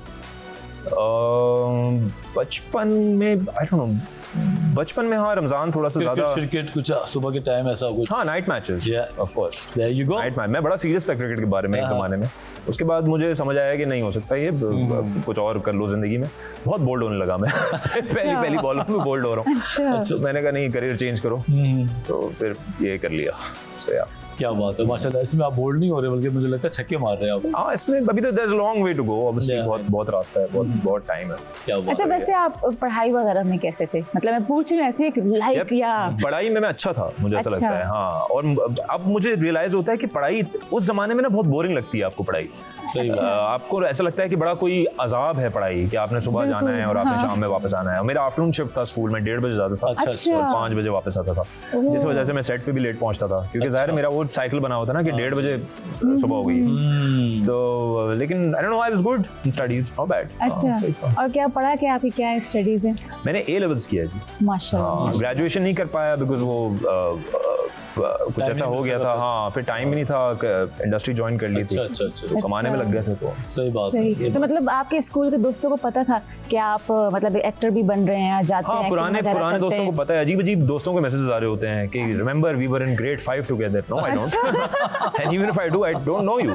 मतलब मैं उस तुमसे वक्त नहीं तुम अपने जानता, आप को नहीं जानता था। मैं आपको नहीं जानता। सही बात है। और क्या। तो अजीब इस तरह के आते हैं मैसेजेस कि याद है हम वहाँ मिले थे, वहाँ मिले थे, अच्छा। साथ पढ़ते थे, पढ़ते क्लास थे। में हाँ, थे। रोमांटिक लगता है ये तो। कसम से। क्यों मिला था भाई मैं तुमसे? अच्छा फुरकान, मैंने देखा है कि आपकी पिक्चर्स में भी देखा है वैसे भी कि बड़े हेयर स्टाइल के साथ खेलते हैं आप, तो वेरिएशन तो देखी है, पिक्चर्स में भी देखी है। जी, तो जी। क्या वो कैरेक्टर की वजह थी या खुद की शौक है या आगे? नहीं, वजाद, मेरे बाल हमेशा से लंबे थे बचपन से, और मुझे ठीक ऐसा है। लगता था कि लंबे बाल मेरे ऊपर अच्छे लगते हैं। ठीक है। लेकिन वो मुझे लगता था सिर्फ। ओके। अच्छा। दुनिया को मैं भंगी लगता था उसमें। तो मैंने फिर बाल जब कटवाए तो फिर मुझे थोड़ा सा बेहतर काम मिलने लगा और चीज़ों से। लेकिन ऑब्वियसली आप लंबे बाल रख के यहाँ इंडस्ट्री में मुश्किल है। हाँ, वो फिर एक ही कोई कैरेक्टर एक मिलेगा कोई जो उस कैरेक्टर टाइप होगा। का हाँ, सही बात है। उसके अलावा आपको नहीं मिलेंगे कैरेक्टर्स। आप ओवरऑल आप अपना स्पेक्ट्रम ब्रॉड नहीं करते। बिल्कुल, कॉमन फेस बनाना जरूरी है अगर आपको फिट होना है तो। ठीक है जनाब, तो बात चल रही है हमारी फुरकान कुरैशी के साथ। थोड़े और क्वेश्चंस हैं हमारे पास। You just stay with us, हम आ रहे हैं छोटी सी ब्रेक के बाद। Welcome back after the break. तो आप देख रहे हैं ऑन रमज़ान और हमारे साथ हैं फुरकान कुरैशी। बात चल रही है जनाब हॉबीज़ पे हम बात करेंगे, बल्कि हॉबीज़ पे नहीं, हम पहले बात करते हैं आपकी एक्टिंग पे। जी। एक्टिंग आपने कर ली है और आप कर भी रहे हैं। इसके अलावा शोबिस के अंदर डायरेक्शन की तरफ या कभी प्रोडक्शन की तरफ कोई और चीज़ें जो आप अभी से देखना शुरू हो गए या टाइम के बाद? हाँ, आई थिंक अब प्रोडक्शन करना काफ़ी मुश्किल है बिकॉज 5-6 प्रोडक्शन हाउसेज हैं, वही कर रहे हैं और बहुत अच्छा काम कर रहे हैं ऑब्वियसली। ठीक। तो अब वो थोड़ा सा करना प्रॉब्लम है। डायरेक्शन में हाँ इंटरेस्ट है, हाँ, लेकिन उसमें टाइम है अभी। पहले एक्टिंग तो ठीक से कर लूँगा, सही बात है। उसके बाद नहीं, एक्टिंग आप बहुत अच्छी करते हैं माशाल्लाह, कमाल की एक्टिंग वैसे है आपकी। कितनी परसेंट आप समझ चुके हो कि मुझे अब एक्टिंग आती है? परसेंटेज में अगर मैं पूछूं, सच नहीं, देखिए वो तो एक आर्ट फॉर्म है ना, ये तो आपको कोई भी नहीं कह सकता कि मुझे इतनी आती है। ये तो जी। लेकिन जो टेक्निक है वो समझ आ गई है कि क्या टेक्निक होती है, थोड़ी सी वो समझ आ गई है कि अच्छा अगर सैड सीन है तो वो कितना करना है। क्योंकि ज़्यादातर अगर आप किसी थिएटर के एक्टर के साथ एक्टिंग करें बिल्कुल। तो वो क्या करता है, वो एक्टिंग करता है फ्रेम से ही बाहर निकल जाता है। जैसे मेरा एक फ्रेम है, अच्छा। तो अगर मैं जज्बाती हो जाऊंगा तो मैं बाहर निकल जाऊंगा फ्रेम से। तो बड़ा फ्रेम है, तो वो टेक्निक आ गई कि कितना फ्रेम है, एक्सप्रेशन कितना है, पॉज क्या है, सही। जुमले फेंक नहीं सकते आप, ओके। समझना पड़ता है पॉज स्ट्रेसेस का गेम, वो चीजें समझना। यही तो ओके, मेन ठीक है। चीज है जो आप सीख गए हैं। तो और क्या फिर? टेक्निक सीख गया हूँ, लेकिन Techniques आर्ट वगैरह तो सब वो तो सीखे। नेवर एंडिंग है ना, वो तो वो कोई भी तो नहीं है। कर हाँ, सकता। बिल्कुल सही वो बात तो है। जाहिर सी बात लेकिन है। फिर भी आप ये कहते हो कि मैंने ओवरऑल जो बेसिक चीजें वो सारी सीख ली हैं। सारी नहीं, मतलब मोटी मोटी हाँ। लेकिन obviously somebody like Al Pacino can't even say कि यार वो तो मुझे कहते हैं कि there is always something। Yeah, ऐसा तो नहीं कभी room आप to learn, कर सके। absolutely, कोई भी नहीं हाँ, कर सकता। बिल्कुल। और अगर कोई कहेगा कि मैं सब सीख गया 90% सीख गया हूँ तो उसका मतलब 90% नहीं सीखा है वो। नहीं सही बात सीखा, है। बिल्कुल सही। क्योंकि गाना उसी को अच्छा आता है जिसको कुछ नहीं आता। कुछ नहीं आता, हाँ, वो हाँ। किसी को लगता है सबसे अच्छे सुर मेरे। हाँ। जब वो वाकई सीख में। लेता है कहता है क्या हर बेसुरा कॉन्फिडेंट होगा, हर बेसुरा गाएगा, पता है आपको। जो बेसुरा होगा ना वो बोलेगा मैं गाना सुनाता हूँ, हाँ जी। बस कान फट जाते हैं वो गाना सुन के। इतनी आ जाती। अच्छा फुरकान, और जैसे एक्टिंग के अलावा वैसे आपकी क्या हॉबीज हैं? जब आपको फारिग वक्त मिलता है तो आप क्या करना पसंद करते हैं? मैं एक्चुअली मेडिटेशन कर लेता हूँ काफ़ी हद तक, अच्छा। बिकॉज मेंटल जॉब है ना ये, जी। कम्प्लीटली मेंटल जॉब है। जी, जी। Acting is complete mental job.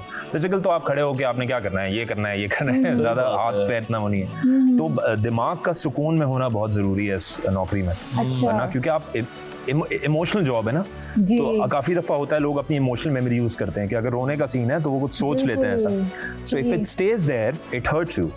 तो आपको घर जाके अनवाइंड करना होता है कि नहीं वो मैं एक्टिंग कर रहा था और सॉरी। अच्छा। तो मैं अगर मेरी अब बेस्ट हॉबी जो है, फेवरेट हॉबी वो मेडिटेशन की है। अच्छा, कभी ऐसा हुआ फुरकान कि आप करैक्टर में इतना डूब गए हैं कि आपको जैसे कहते हैं ना कि उससे अपने आप को छुटकारा दिलाना जरा मुश्किल हुआ आपको ऐसा लगा कि नहीं यार शायद मेरा ही हिस्सा है, बार बार आपको ऐसा फील होता है?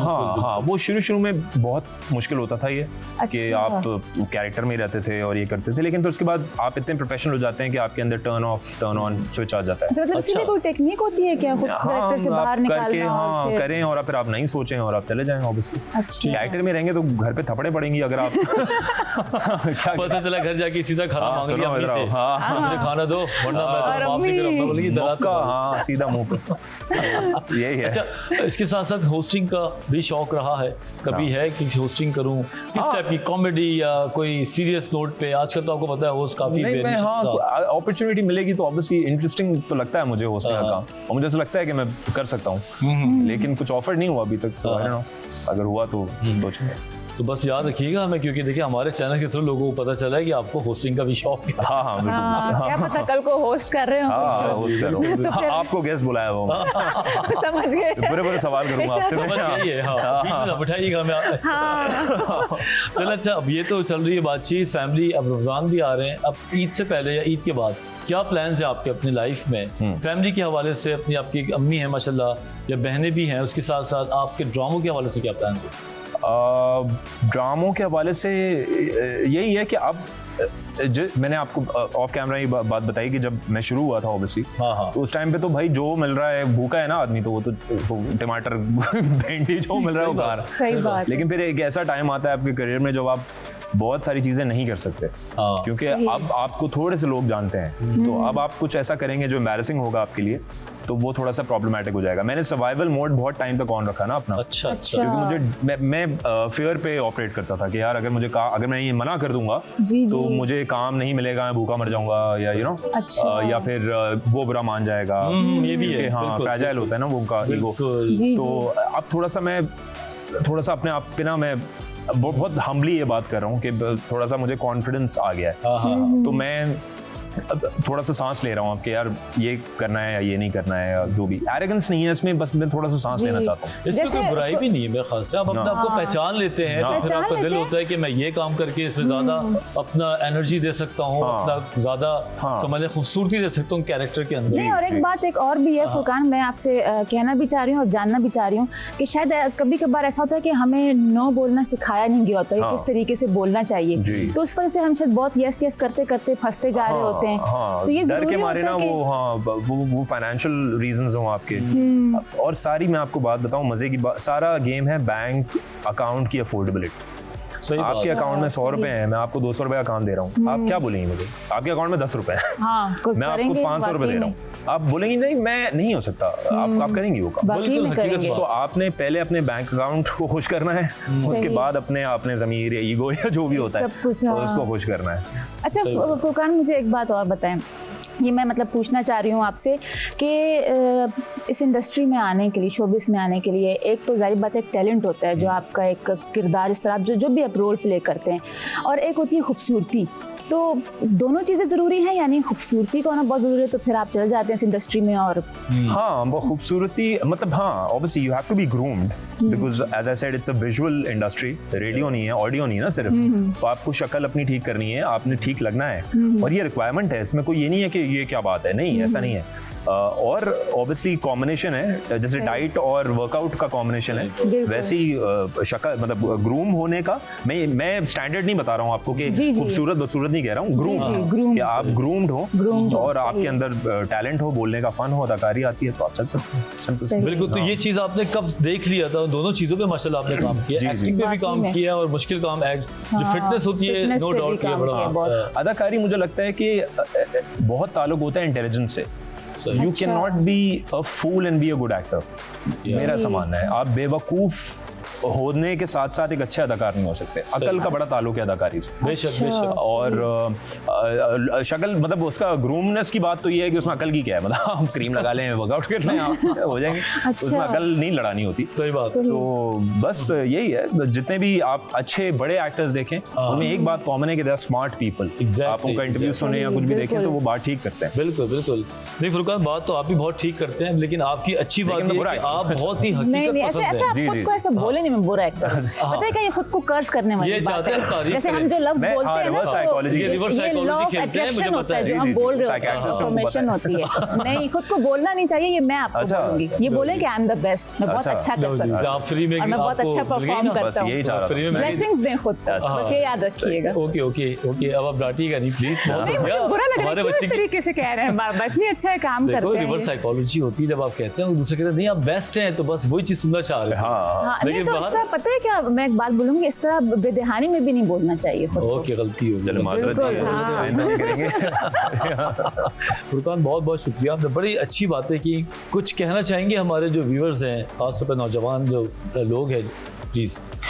आई थिंक अगर आपने कुछ भी करना है इस फील्ड में आना है, अदरवाइज कुछ भी करना है, the first thing that you have to be is you have to be honest to yourself. अपने आप से सच बोलें। सही बात। दुनिया के सामने झूठ बोलने का मसला नहीं है, लेकिन अपने आप से सच बोलें। बी ऑनेस्ट टू योरसेल्फ और मेहनत करें और ऑनेस्ट रहें। और आप देखें, आप झाड़ू भी मारेंगे तो उसमें भी टॉप 3 झाड़ू मारने वाले में हो जाएंगे। क्या बात है, ये बात बहुत है। तो फुरकान की मुझे ये बात सबसे अच्छी लगी कि इन्होंने छोटे काम को, बड़े काम को और किसी भी स्ट्रगल वाले टाइम को ना मुश्किल नहीं बताया, इन्होंने आसान बताया। और यही एक अच्छे और कामयाब इंसान की अलामत होती है कि वो छोटे काम को भी बड़ा बन के करे और बड़े काम को तो फिर वो शानदार तरीके से करे।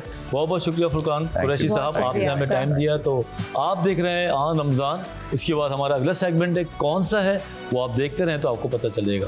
मिलते हैं छोटे से ब्रेक के बाद।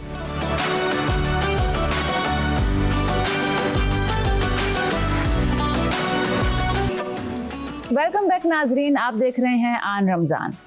नाजरीन, वक्त की अहमियत का अंदाज़ा इस बात से बखूबी लगाया जा सकता है कि कायनात का मुकम्मल निज़ाम वक्त के साथ जुड़ा हुआ है। सूरज, चाँद, सितारे अपने वक्त पर निकलते हैं। 5 वक्त की इबादत का भी वक्त है, हज करने का भी वक्त मुकर्रर है, और इसके अलावा जो हम फ़र्ज़ रोज़े रखते हैं वो माह रमज़ान में रखे जाते हैं। नाजरीन, ये एक माह हमें अगले माह के लिए इस तरह की प्लानिंग करना सिखा देता है और हमें वक्त का ऐसा पाबंद बना देता है कि जिससे हमारी ज़िंदगी आसान और बेहतर बन सकती है। जी नाजरीन, आज हम इस मौजू पे गुफ्तगू करेंगे, वक्त की फ़जीलत और इसकी कदर। और इस मौजू पे गुफ्तगू करने के लिए हमारे साथ मौजूद हैं मजहबी स्कॉलर डॉक्टर मोहम्मद साकिब खान साहब। डॉक्टर मोहम्मद साकिब खान माहिर तालीम हैं, बेहतरीन उस्ताद और एक तालीमी इदारे के बानी और मुंतज़िम हैं। मुख्तलिफ़ तालीमी इदारों में लेक्चर्स देते हैं और बच्चों और असातिज़ा की तरबियत के लिए ट्रेनिंग कोर्स भी करवाते हैं। ये हमारी खुशनसीबी है कि आप यहाँ पे आन रमज़ान की ट्रांसमिशन में तशरीफ़ लेकर आए हैं। अस्सलामु अलैकुम। वालेकुम अस्सलाम। वालेकुम अस्सलाम। डॉक्टर साहब, हम हमेशा से सुनते आए हैं, हमें बड़े बूढ़े भी समझाते हैं, वालिदैन भी, कि वक्त की पाबंदी करो, वक्त का ख्याल रखो। और हमारा जो दीन इस्लाम है वो भी वक्त की पाबंदी की हमें तरगीब देता है। लेकिन वक्त की कदर कैसे करें, आप ज़रा इसमें हमारी रहनुमाई फरमाएं। बिस्मिल्लाहिर्रहमानिर्रहीम। देखिए, बहुत अहम मौजू है। ज़ाहिर है कि मौत भी हमसे वो वक्त ले लेती है जो हमें गुजारना होता है। अल्लाह। तो ज़िंदगी सारा मामला वक्त का ही है। देखिए, कुरान पाक में जो 18वां पारा जब शुरू होता है जी, तो उसमें अल्लाह ताला इरशाद फरमाता है, क़द अफ़लहल मुमिनून, यानी कामयाब हो गए मोमिनी। जी, फिर उसके बाद अल्लाह ताला ने वो सिफ़ात बयान की हैं कि जो मोमिन कामयाब हों। उसमें फरमाया वल्लज़ीना हुम अनिल लग़्वी मोरिदून, यानी वो लोग जो फजूल बातों में, फजूल कामों में नहीं पड़ते, यानी दूसरे अल्फाज में अपना वक्त ज़ाया नहीं करते। अच्छा, यानी अल्लाह ताला ने हमें दीन के तौर पर ये बात समझाई है, बताई है जी, कि कामयाब लोग वो हैं जो लग़्व से, यानी लग़्व कहते हैं दीन में इसकी तारीफ़ की जाती है, कोई भी ऐसा काम जिसमें न दुनिया का फ़ायदा हो न दीन का फ़ायदा हो, वो लग़्व हो। जब इंसान उन कामों को छोड़ेगा तो वो जी। फिर कामयाब होगा। यानी कामयाबी डायरेक्टली प्रोपोर्शनल है आपकी वक्त की कदर की। यानी यूँ समझ लीजिए कि जो हमारा सबसे कीमती सरमाया है वो वक्त ही है। और अल्लाह ताला ने ये जो नेमत है हर रोज़ हर शख्स को बिला तफरीक 24 घंटे अता की है। और मैं समझता हूँ सबसे बड़ी नाशुक्री जो इंसान करता है वो वक्त की ही करता है। और जब हम अपने वक्त को फजूल या कम अहम काम में लगाते हैं तो ना सिर्फ हम अपने आप को बेवकूफ़ साबित करते हैं, सच्ची बात है, बल्कि ये कुफरान नेमत भी है, एक नेमत का कुफरान भी है। और इतनी कीमती शय यानी जन्नत में जाके भी वहाँ पे अफसोस होगा, रंज होगा कि वो जो वक्त हमने गुजार दिया था, काश कि हम एक दफ़ा कोई सुबहान अल्लाह कह देते, कोई नेक काम कर देते, तो वो जो वक्त की कदर है जो आज हम भूल बैठे हैं। पहली बात तो कुरान में हमें ये बात बताएगी। इसी तरह कुरान पाक में सूरह मुदस्सिर में आखिरी आयत में जिक्र किया है फरिश्तों का और जहन्नमियों के डायलॉग्स हैं। और उसमें फरिश्ते जहन्नमी से पूछेंगे which thing brought you here, तुम कैसे यहाँ पर आए? तो 3 बातें कहेंगे। पहले वो ये कहेंगे कि हम जो है वो नमाज नहीं पढ़ते थे, फिर कहेंगे कि हम भूखों को खाना नहीं खिलाते थे, तीसरी वो बात कहेंगे कि हम फजूल कामों में बैठने वालों के साथ फजूल काम जो है वो किया करते। यानी एक तरफ अल्लाह ताला ये फरमा रहा है कि कामयाब मोमिन वो हैं जो अपने आप को बचाते हैं फजूलियात से, और दूसरी तरफ बिल्कुल वाज़े बता दिया गया है कि जब आप फजूल में लगेंगे तो क्या करेंगे? गुनाह का काम करेंगे, बुराई का काम करेंगे, अपनी शख्सियत को बिगाड़ेंगे, गीबत करेंगे, झूठ बोलेंगे, इसकी बात उसकी बात। तो ये फजूलियात से बचना।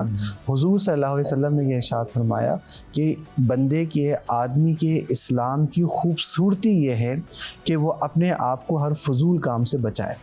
और जो सियासत्ता के जो आइमा हैं, इमाम अबू दाऊद फरमाते हैं कि मैंने हज़ारों हदीसें देखी पढ़ी, ये 5 हदीसें ज़िंदगी के लिए काफ़ी है। उसमें एक हदीस ये है कि इंसान की इस्लाम की खूबसूरती ये है कि फ़जूल काम से अपने आप को रोके। जब इंसान अपने आप को फ़जूल काम से रोकेगा तो उसके पास बहुत सा वक्त मिल जाएगा ज़िक्र के लिए, इबादत के लिए, फिक्र के लिए। तो दीन की बुनियादी तालीम है वक्त की कदर। जैसा आपने अभी जिक्र किया अपने इंट्रो में भी कि एक लम्हा भी आप गुजर जाए और आपने खा पी लिया, रोज़ा टूट गया। इसी तरह से एक लम्हा भी अगर आप पहले का आप कोई पानी पी लें, पूरे दिन की मेहनत है और वक्त की आपने कदर नहीं की, और एक सेकंड भी यानी 1 मिनट भी पहले आपने खा पी लिया, वक्त ज़ाया।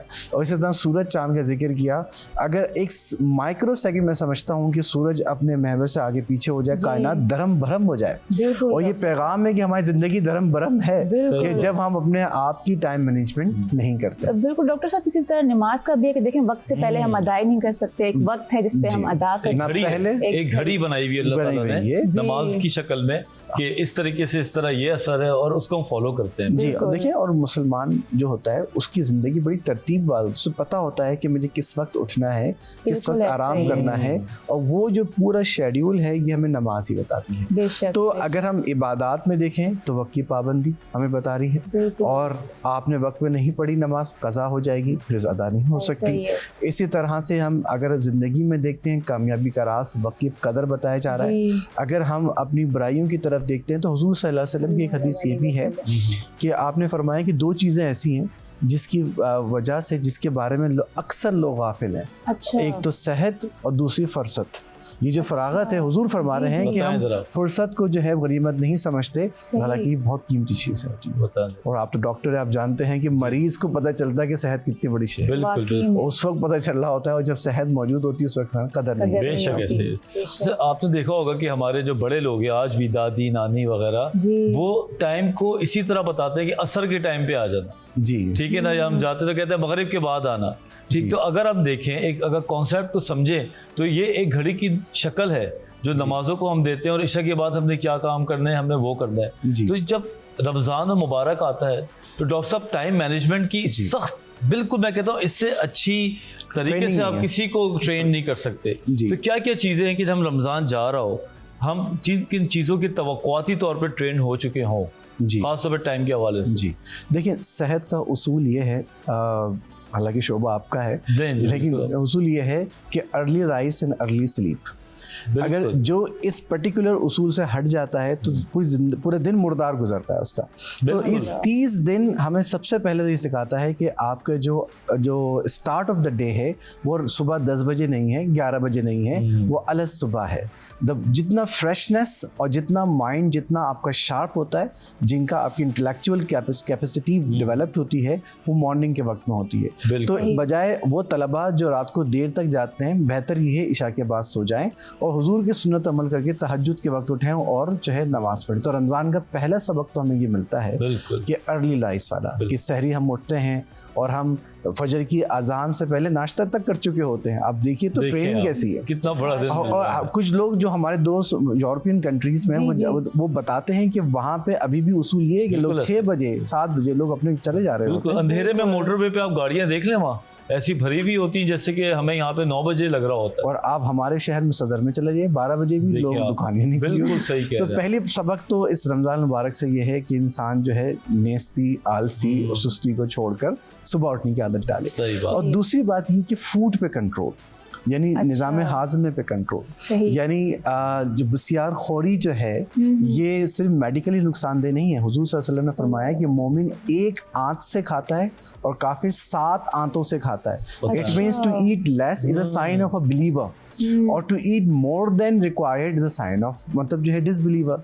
तो रमज़ान का दूसरा सबक ये है कि कंट्रोल योर डाइट। क्या बात। और अपनी डाइट को देखें ना, टाइम कितना फिक्स है, जैसे हम बात कर रहे थे कि इफ्तार का वक्त है तो उसी वक्त ही खाना है। और हुजूर सल्लल्लाहु अलैहि वसल्लम की सुन्नत मुबारक ये है कि जिस वक्त भूख लगे उसी वक्त खाना सुन्नत है।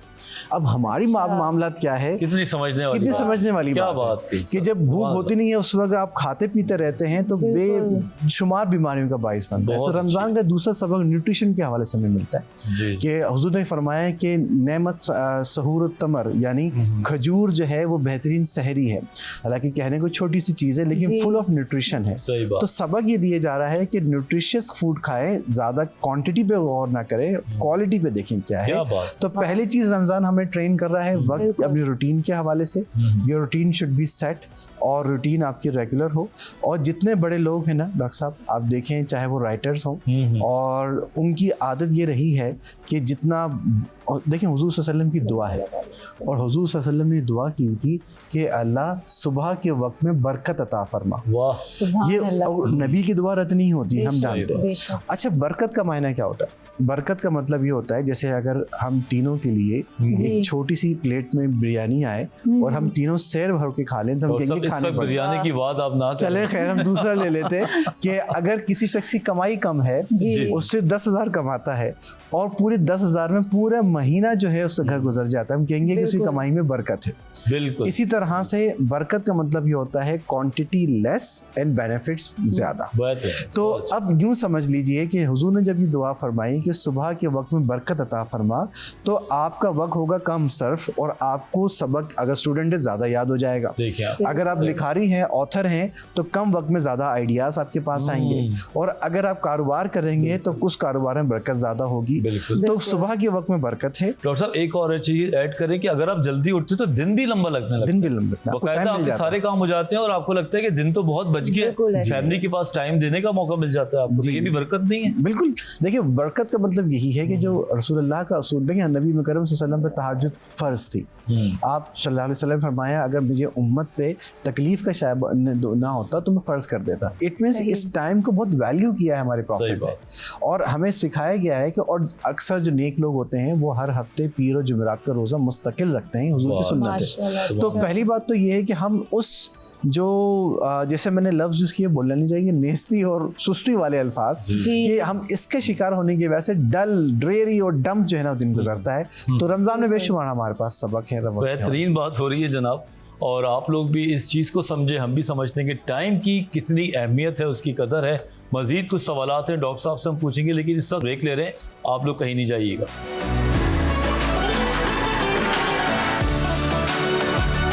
जी जनाब, एक बार फिर आपकी खिदमत में हाजिर हैं। बात हो रही है वक्त की कदर की और वक्त की अहमियत की। जी डॉक्टर साहब, जिस तरह आपने बड़ा खूब तरीके से बयान किया वक्त को, क्योंकि तो मैंने भी आजमाया है, जब सुबह जल्दी उठो तो सारे काम हो जाते हैं और लगता है कि अभी भी दिन बाकी है, इतना दिन पड़ा हुआ है। अच्छा डॉक्टर साहब, मैं आपसे ये जानना चाहूँगी कि अक्सर ऐसा भी होता है कि एक शख्स है वो तो वक्त की कदर करता है, अब उसको बोला गया कि तुम फलां टाइम पे पहुंच जाना मेरे पास, लेकिन जिसने बुलाया है वो 1-1 घंटा या 2-2 घंटा इंतजार करवा रहा है और दूसरा बंदा वक्त पे पहुंच गया, वो वक्त का पाबंद है। तो इस तरह जो लोग वक्त की कदर नहीं करते, नाकदरी करते हैं, उनके लिए आप क्या फरमाएंगे कि क्या उनको ख्याल रखना चाहिए, क्या पैगाम देंगे आप? देखिए, सबसे पहली बात जैसे मैंने पहले अर्ज़ किया कि शायद सबसे बड़ी नेमत जो अल्लाह ने हमें अता की है वो वक्त है। जी बिल्कुल। और शायद सबसे बड़ी नाशुक्री जो है वो वक्त को ज़ाया करना है। जी जहाँ तक आपकी अपनी ज़िंदगी के मामलात हैं जिससे आपका अपना ताल्लुक़ है, तो उसमें आप ज़ाया करते हैं तो ठीक है, ये आपकी अपनी लाइफ है। जहाँ कहीं आपको, हमारे यहाँ तो ट्रेंड है डॉक्टर साहब के शादी का वक्त अगर है तो लोग जानबूझ के दिए गए वक्त से घंटे बाद ही जाते हैं। बिल्कुल और चाहे मेज़बान मुंतज़िर होता है कि साहब जो है वो लोग आएंगे तो हम तकरीब करें। तो ये जो एटीट्यूड है वक्त में देर से जाने का, शायद नेशनल बिहेवियर बन गया है। लेकिन हमारे यहाँ यकीन रखिए कि हुकूकुल इबाद की बहुत अहमियत है। यानी अगर हमारी वजह से किसी को कोई तकलीफ हुई तो जो है हमें लाजिम है कि हम उसकी माफ़ी मांगे। नुकसानात की तरफ हम देखते हैं, सबसे बड़े इंसान की जो ज़िंदगी है वो कोई बेहतर होने के बजाय फजूल गुजरती है। दूसरी बात ये, जैसे मैंने कहा कि हुजूर सल्लल्लाहु अलैहि वसल्लम की अहादीस में भी मिलता है कि जो वक्त ज़ाया किया गया दुनिया में उसकी हसरत होगी क़यामत में। तो अब आज देखें, हम सुबहान अल्लाह कहें, एक दरख्त जन्नत में लगा दिया जाता है। हम अल्लाहु अकबर कहें, अल्हम्दुलिल्लाह कहें, ज़मीन से आसमान तक सवाब भर जाता है। बैठे बैठे कहना में इतना वक्त हम, और हम वो वक्त अगर हम इसकी बात उसकी बात ये करते गुजार देंगे तो ये बहुत बड़ा नुकसान है। अपनी ज़िंदगी का नुकसान है, अपने वाबस्ता लोगों के साथ नुकसान है, और फिर ऐसे शख्स की कोई कदर नहीं करता। He becomes unreliable, untrustworthy. वो शेर आया आपने सुना होगा कि जब एक दो बार जो है ना, जब वो वक्त देने के बावजूद लेट आएगा, जब लेट हो जाएगा, अगर वो आ भी रहा होगा लोग उसको यकीन नहीं करेंगे। और देखें, मैं आपको आखिरी बात कहूँ कि नबी मुकर्रम सल्लल्लाहु अलैहि वसल्लम की पूरी ज़िंदगी एक लम्हा भी फजूल बात नहीं की, कोई फजूल नहीं गुजारा। तो हम जब आशिक रसूल अपने आप को कहते हैं तो इस सुन्नत को अडॉप्ट करें, तो सबसे जरूरी है। हाँ। अच्छा, इस सुन्नत में हमारा जाती फायदा कितना है जी। आप ये देखिए कि हमारी मौजूदा जमाने की जो जिंदगी है उसके अंदर हमारी इज्जत बनेगी। और मुझे याद है कुछ साल पहले मैं एक हॉस्पिटल में था, तो एक डॉक्टर था जो काफ़ी लेट आता था, लेकिन काम वो बहुत अच्छा करता था, लेकिन वो हमेशा लेट आता था। लेकिन उसकी इतनी रिस्पेक्ट नहीं थी वहाँ पे, क्योंकि वो लेट कमर था, और उसके मुकाबले में वो लोग ज़्यादा बेहतर समझे जाते थे, टाइम पे आते थे, और काम भी उनका एवरेज था। लेकिन लेट आने वाला जो है ना, वो हमेशा उसके ऊपर एक स्टिकर लगा हुआ होता है कि लापरवाही का या सीरियस नहीं लेने का। तो मेरे ख्याल से ये सबसे बड़ा नुकसान है। देखिए, मैं आपको अर्ज करूँ, आज आप प्राइमरी के बच्चे से लेकर किसी रिटायर्ड शख्स से भी बात करेंगे, वो एक ही जुमला कहते हुए मिलेगा कि मेरे पास वक्त नहीं है। हालांकि वक्त की किल्लत का मसला है ही नहीं एक्चुअली, सही बात। ये हमारी तरजीहात का मामला होता है कि अंग्रेजी में जब कहते हैं where there is a will there is a वे।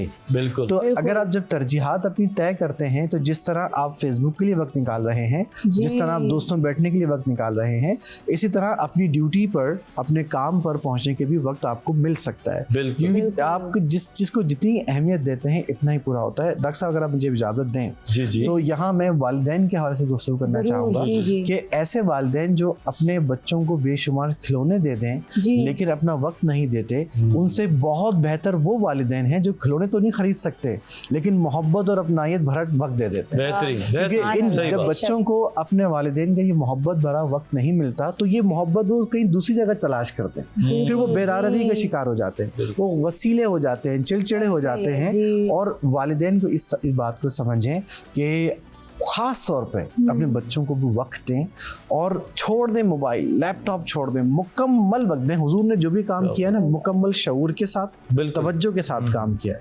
अगर आप बच्चों के साथ भी बैठे हुए हैं, वक्त दे रहे हैं, लेकिन आपकी तवज्जो आपकी लैपटॉप पर, मोबाइल पर है, बहुत कॉमन मसला है। तो बच्चे को आप जितनी मोहब्बत आज देंगे, इतना पूरा एतमाद वो होगा, इतनी ज़िंदगी उसकी संवरेगी।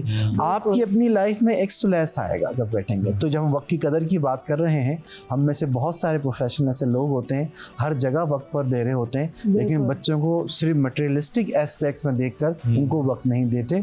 तो बेहतर ये है कि हम हर जाविये से इस मौजू को देखें। और वालिदैन के लिए भी ज़रूरी है, ख़ासतौर पर बाप के लिए बहुत ज़रूरी है कि वो बच्चे में देखे, क्योंकि उसकी एक निगाह जो होती है वो बहुत कुछ देख लेती है। बिल्कुल, बहुत अच्छी बात की पेरेंट्स के लिए ख़ास तौर पे, क्योंकि आप हमेशा यही कहते हैं कि पेरेंट्स ही वो हैं जिन्हें बच्चा पहला देखता है और फिर फॉलो करता है जी। इस बारे में रोशनी डालें, जो लोग 5 वक्त की नमाज़ पढ़ते हैं, बाजमात है या टाइम के अंदर है, उनका जो दिमाग की जो एक न्यू नॉर्मल कंडीशन होती है, वो औरों के मुकाबले में बेहतर होती है वक्त की पाबंदी की। देखिए, नमाज की जो पहली शर्त है ना, वो तहारत है। तहारत। और जो जहन की सलाहियत होती है कभी बरागंदा यानी और कहीं भी उलझी हुई चीज़ के ऊपर जहन प्रोडक्टिविटी कभी नहीं करता। ठीक। ये जो मेंटल आपकी जो एबिलिटी है वो सबसे पहले स्मूथनेस को रिक्वायर करती है। और इसीलिए जब हम वज़ू करते हैं, तहारत हासिल करते हैं, आप तजर्बा कर लें, आप दिन भर के थके हुए ज़ोहर के लिए जब आप वज़ू करेंगे आपके अंदर फ्रेशनेस आ जाएगी, बिलाशुबा। और जब आपके अंदर फ्रेशनेस आएगी जब भी तो आपके अंदर प्रोडक्टिविटी बढ़ेगी। तो तहारत एक बहुत बड़ा सबक है नमाज का कि जिसके ज़रिए मेंटल एबिलिटी बढ़ जाती है। फिर उसके बाद आपका हर टाइम आपको पता है कि मुझे इस वक्त आपका शेड्यूल्ड है। आपको पता है हुजूर सल्लल्लाहु अलैहि वसल्लम ने अपनी लाइफ को 3 हिस्सों में तकसीम किया हुआ था, यानी आपके जो मामूलात थे वो पूरा शेड्यूल था, यानी कुछ टाइम अपनी ज़ात के लिए, कुछ वक्त जो है वो अपने अहल के लिए, और कुछ वक्त अल्लाह ताला के लिए, यानी इस तरह से तकसीम था कि बैलेंस लाइफ थी।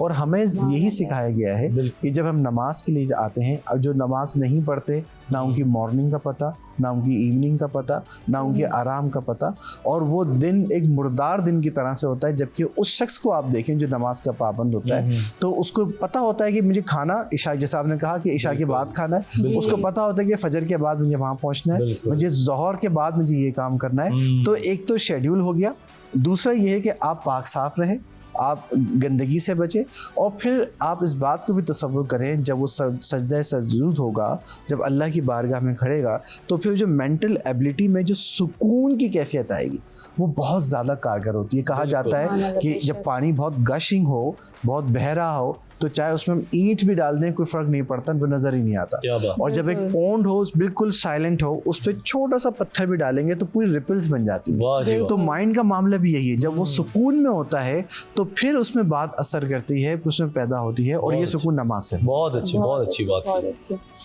जी डॉक्टर साहब, मैं आपसे जानना चाहूँगी, अगर जिस तरह फ़र्ज़ करें वक्त पे हम नमाज नहीं अदा कर सके, तो ये सुनने में आता है कि आप क़ज़ा नमाज पढ़ लें। और अगर मैं जानना चाह रही हूँ अपनी इस रहनुमाई के लिए कि अगर हमने नहीं पढ़ी, जैसे वो क़ज़ा भी हमने अदा नहीं की, तो ये भी सुनने में आता है कि आप जिस तरह अगर डेली बेसिस पे नमाज़ पढ़ रहे हैं, अगर आपने ज़ोहर की पढ़ी है तो एक और पढ़ लें आप ज़ोहर की। तो ज़रा इसमें रहनुमाई फरमाएं कि किस तरीके से असल में करनी चाहिए हमें, जो क़ज़ाए उम्री के बारे में बताया गया है, और इसमें ज़रा हमारी रहनुमाई फरमा दें। हमें जो सबसे पहला सवाल आपने सुना होगा कि हदीस में भी आया जो नमाज से मुताल्लिक़ होगा, यानी इंसान जो नेक है वो नेक वही है जो नमाज पढ़ता है। अगर किसी वजह से नमाज उसकी निकल गई तो लाजिम है कि वो उसकी क़ज़ा अदा करे। अब एक तो है कि क़ज़ा आप बाकायदगी से नमाज पढ़ते हैं, और अगर एक आध नमाज क़ज़ा हुई है तो अब अगली नमाज से पहले उसको क़ज़ा अदा कर लें, फिर पढ़ लें। अगर मामला जो आप बता रही हैं कि किसी की 25 साल की नमाजें क़ज़ा हैं, उसने नहीं पढ़ी, अब वो नमाज पढ़ना चाह रहा है, तो उसके लिए यही कहा जाता है कि वो जैसे ज़ोहर की नमाज में 2 सुन्नतें हैं, 2 नफिल हैं आखिरी, तो आखिरी 2 नफिल को रिप्लेस कर दे 4 फर्ज से ज़ोहर के। अच्छा। इसी तरह के असर की जो 4 सुन्नतें गैर मौक़िदा है उसको रिप्लेस कर दे असर की 4 फर्ज से। मगरिब की जो आखिरी 2 नफिल यानी वो नफिल पढ़ना छोड़ दे, और जहाँ जहाँ नफिल है वहाँ पे उसके फ़र्ज पढ़ ले। तो यूँ समझ लीजिए अगर कोई 100 साल तक नवाफिल पढ़ता रहेगा उसका सवाब 2 फ़र्ज के बराबर नहीं हो सकता, यानी जो फ़र्ज का सवाब है वो बहुत बुलंद है। और अगर आप पे फ़र्ज नमाजें मौजूद हैं, क़ज़ा उम्र की नियत बहुत आसान होती है, और जब भी नमाज पढ़ें ये नियत करती हूँ या करता हूँ, सबसे पहले क़ज़ा होने वाली नमाज फजर की, सबसे पहले नमाज क़ज़ा होने वाली नमाज ज़ोहर की, और ज़ोहर के साथ उसको मिला लीजिए।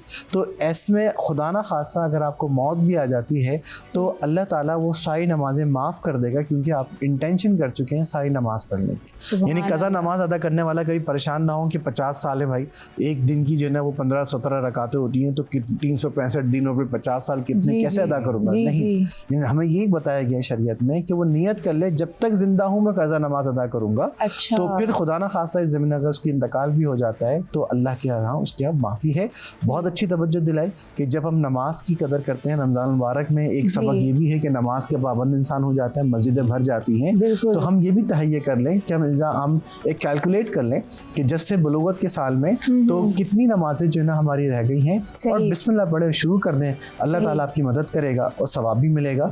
और ये है कि हर नमाज के साथ ज्वाइन कर लेंगे तो आपको एक्स्ट्रा टाइम भी देना नहीं पड़ेगा।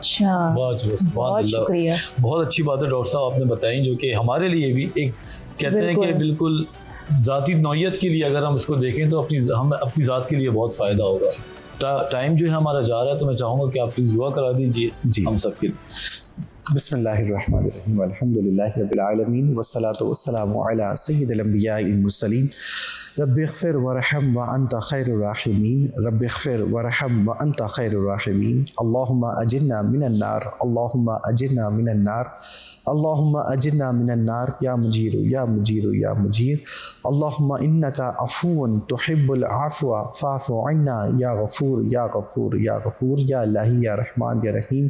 रमज़ान मुबारक अपनी आखिरी सातें लिए हमसे रुखसत हो रहा है। इस रमज़ान मुबारक में हमने जो इबादत की अपनी बारगाह में कबूल फरमा, हमने जो रोज़े रखे, जो भी नेक अमाल किए, हमें उसका अपनी शान के लायक सवाब अता फरमा। या अल्लाह इसी तरह आइंदा रमज़ान हमें खूब इबादत करने की तौफ़ीक़ अता फरमा। इस रमज़ान मुबारक की बरकत से हमारे मुल्क में अमन, इस्तेहकाम और खुशहाली अता फरमा। उस मुल्क पाकिस्तान की तू हिफाजत फरमा, इसमें रहने वाले तमाम अफराद की हिफाजत फरमा। आमीन बिजाहिल नबील अमीन सल्लल्लाहु अलैहि वसल्लम व सल्लल्लाहु तआला अला खैरि खल्क़िही मुहम्मदिन व अला आलिही व अस्हाबिही अजमाइन रहमतिका या अरहमर राहिमीन ला इलाहा इल्ला अंत। बहुत शुक्रिया डॉक्टर साहब, बहुत अच्छा लगा आपसे बात करके। जिस तरह डॉक्टर साहब ने एक बात बीच में बोली जो कि बहुत अच्छी लगी, और मैं दोबारा ये बात करना चाहता हूँ कि सेहत और टाइम, इनकी अहमियत का अंदाज़ा जब होता है जब ये नहीं होता। जब घड़ी आपके हाथ में होती है तो आप गफलत में बैठे हुए होते हैं, मोबाइल देख रहे होते हैं, इधर उधर की बातें कर रहे होते हैं, और जब टाइम निकल जाता है तो फिर हम उस टाइम के पीछे भागते हैं। तो ये वक्त है जो इसकी कदर है, इसको समझें। और जो शख्स, जो कौमें इसकी कदर को समझ गई, कामयाबी उनके पैरों पे खुद आगे बैठी। तो इस सोच के साथ कि हम रमज़ान मुबारक में एक ख़ास ट्रेनिंग लेंगे जिसमें टाइम मैनेजमेंट को जिस तरह हमें इस्लाम में बताया गया उसको फॉलो करेंगे। और इसी के साथ मुझे और शेफ़ अमारा को इजाज़त दीजिए। इंशाअल्लाह कल दोबारा मिलेंगे। जब तक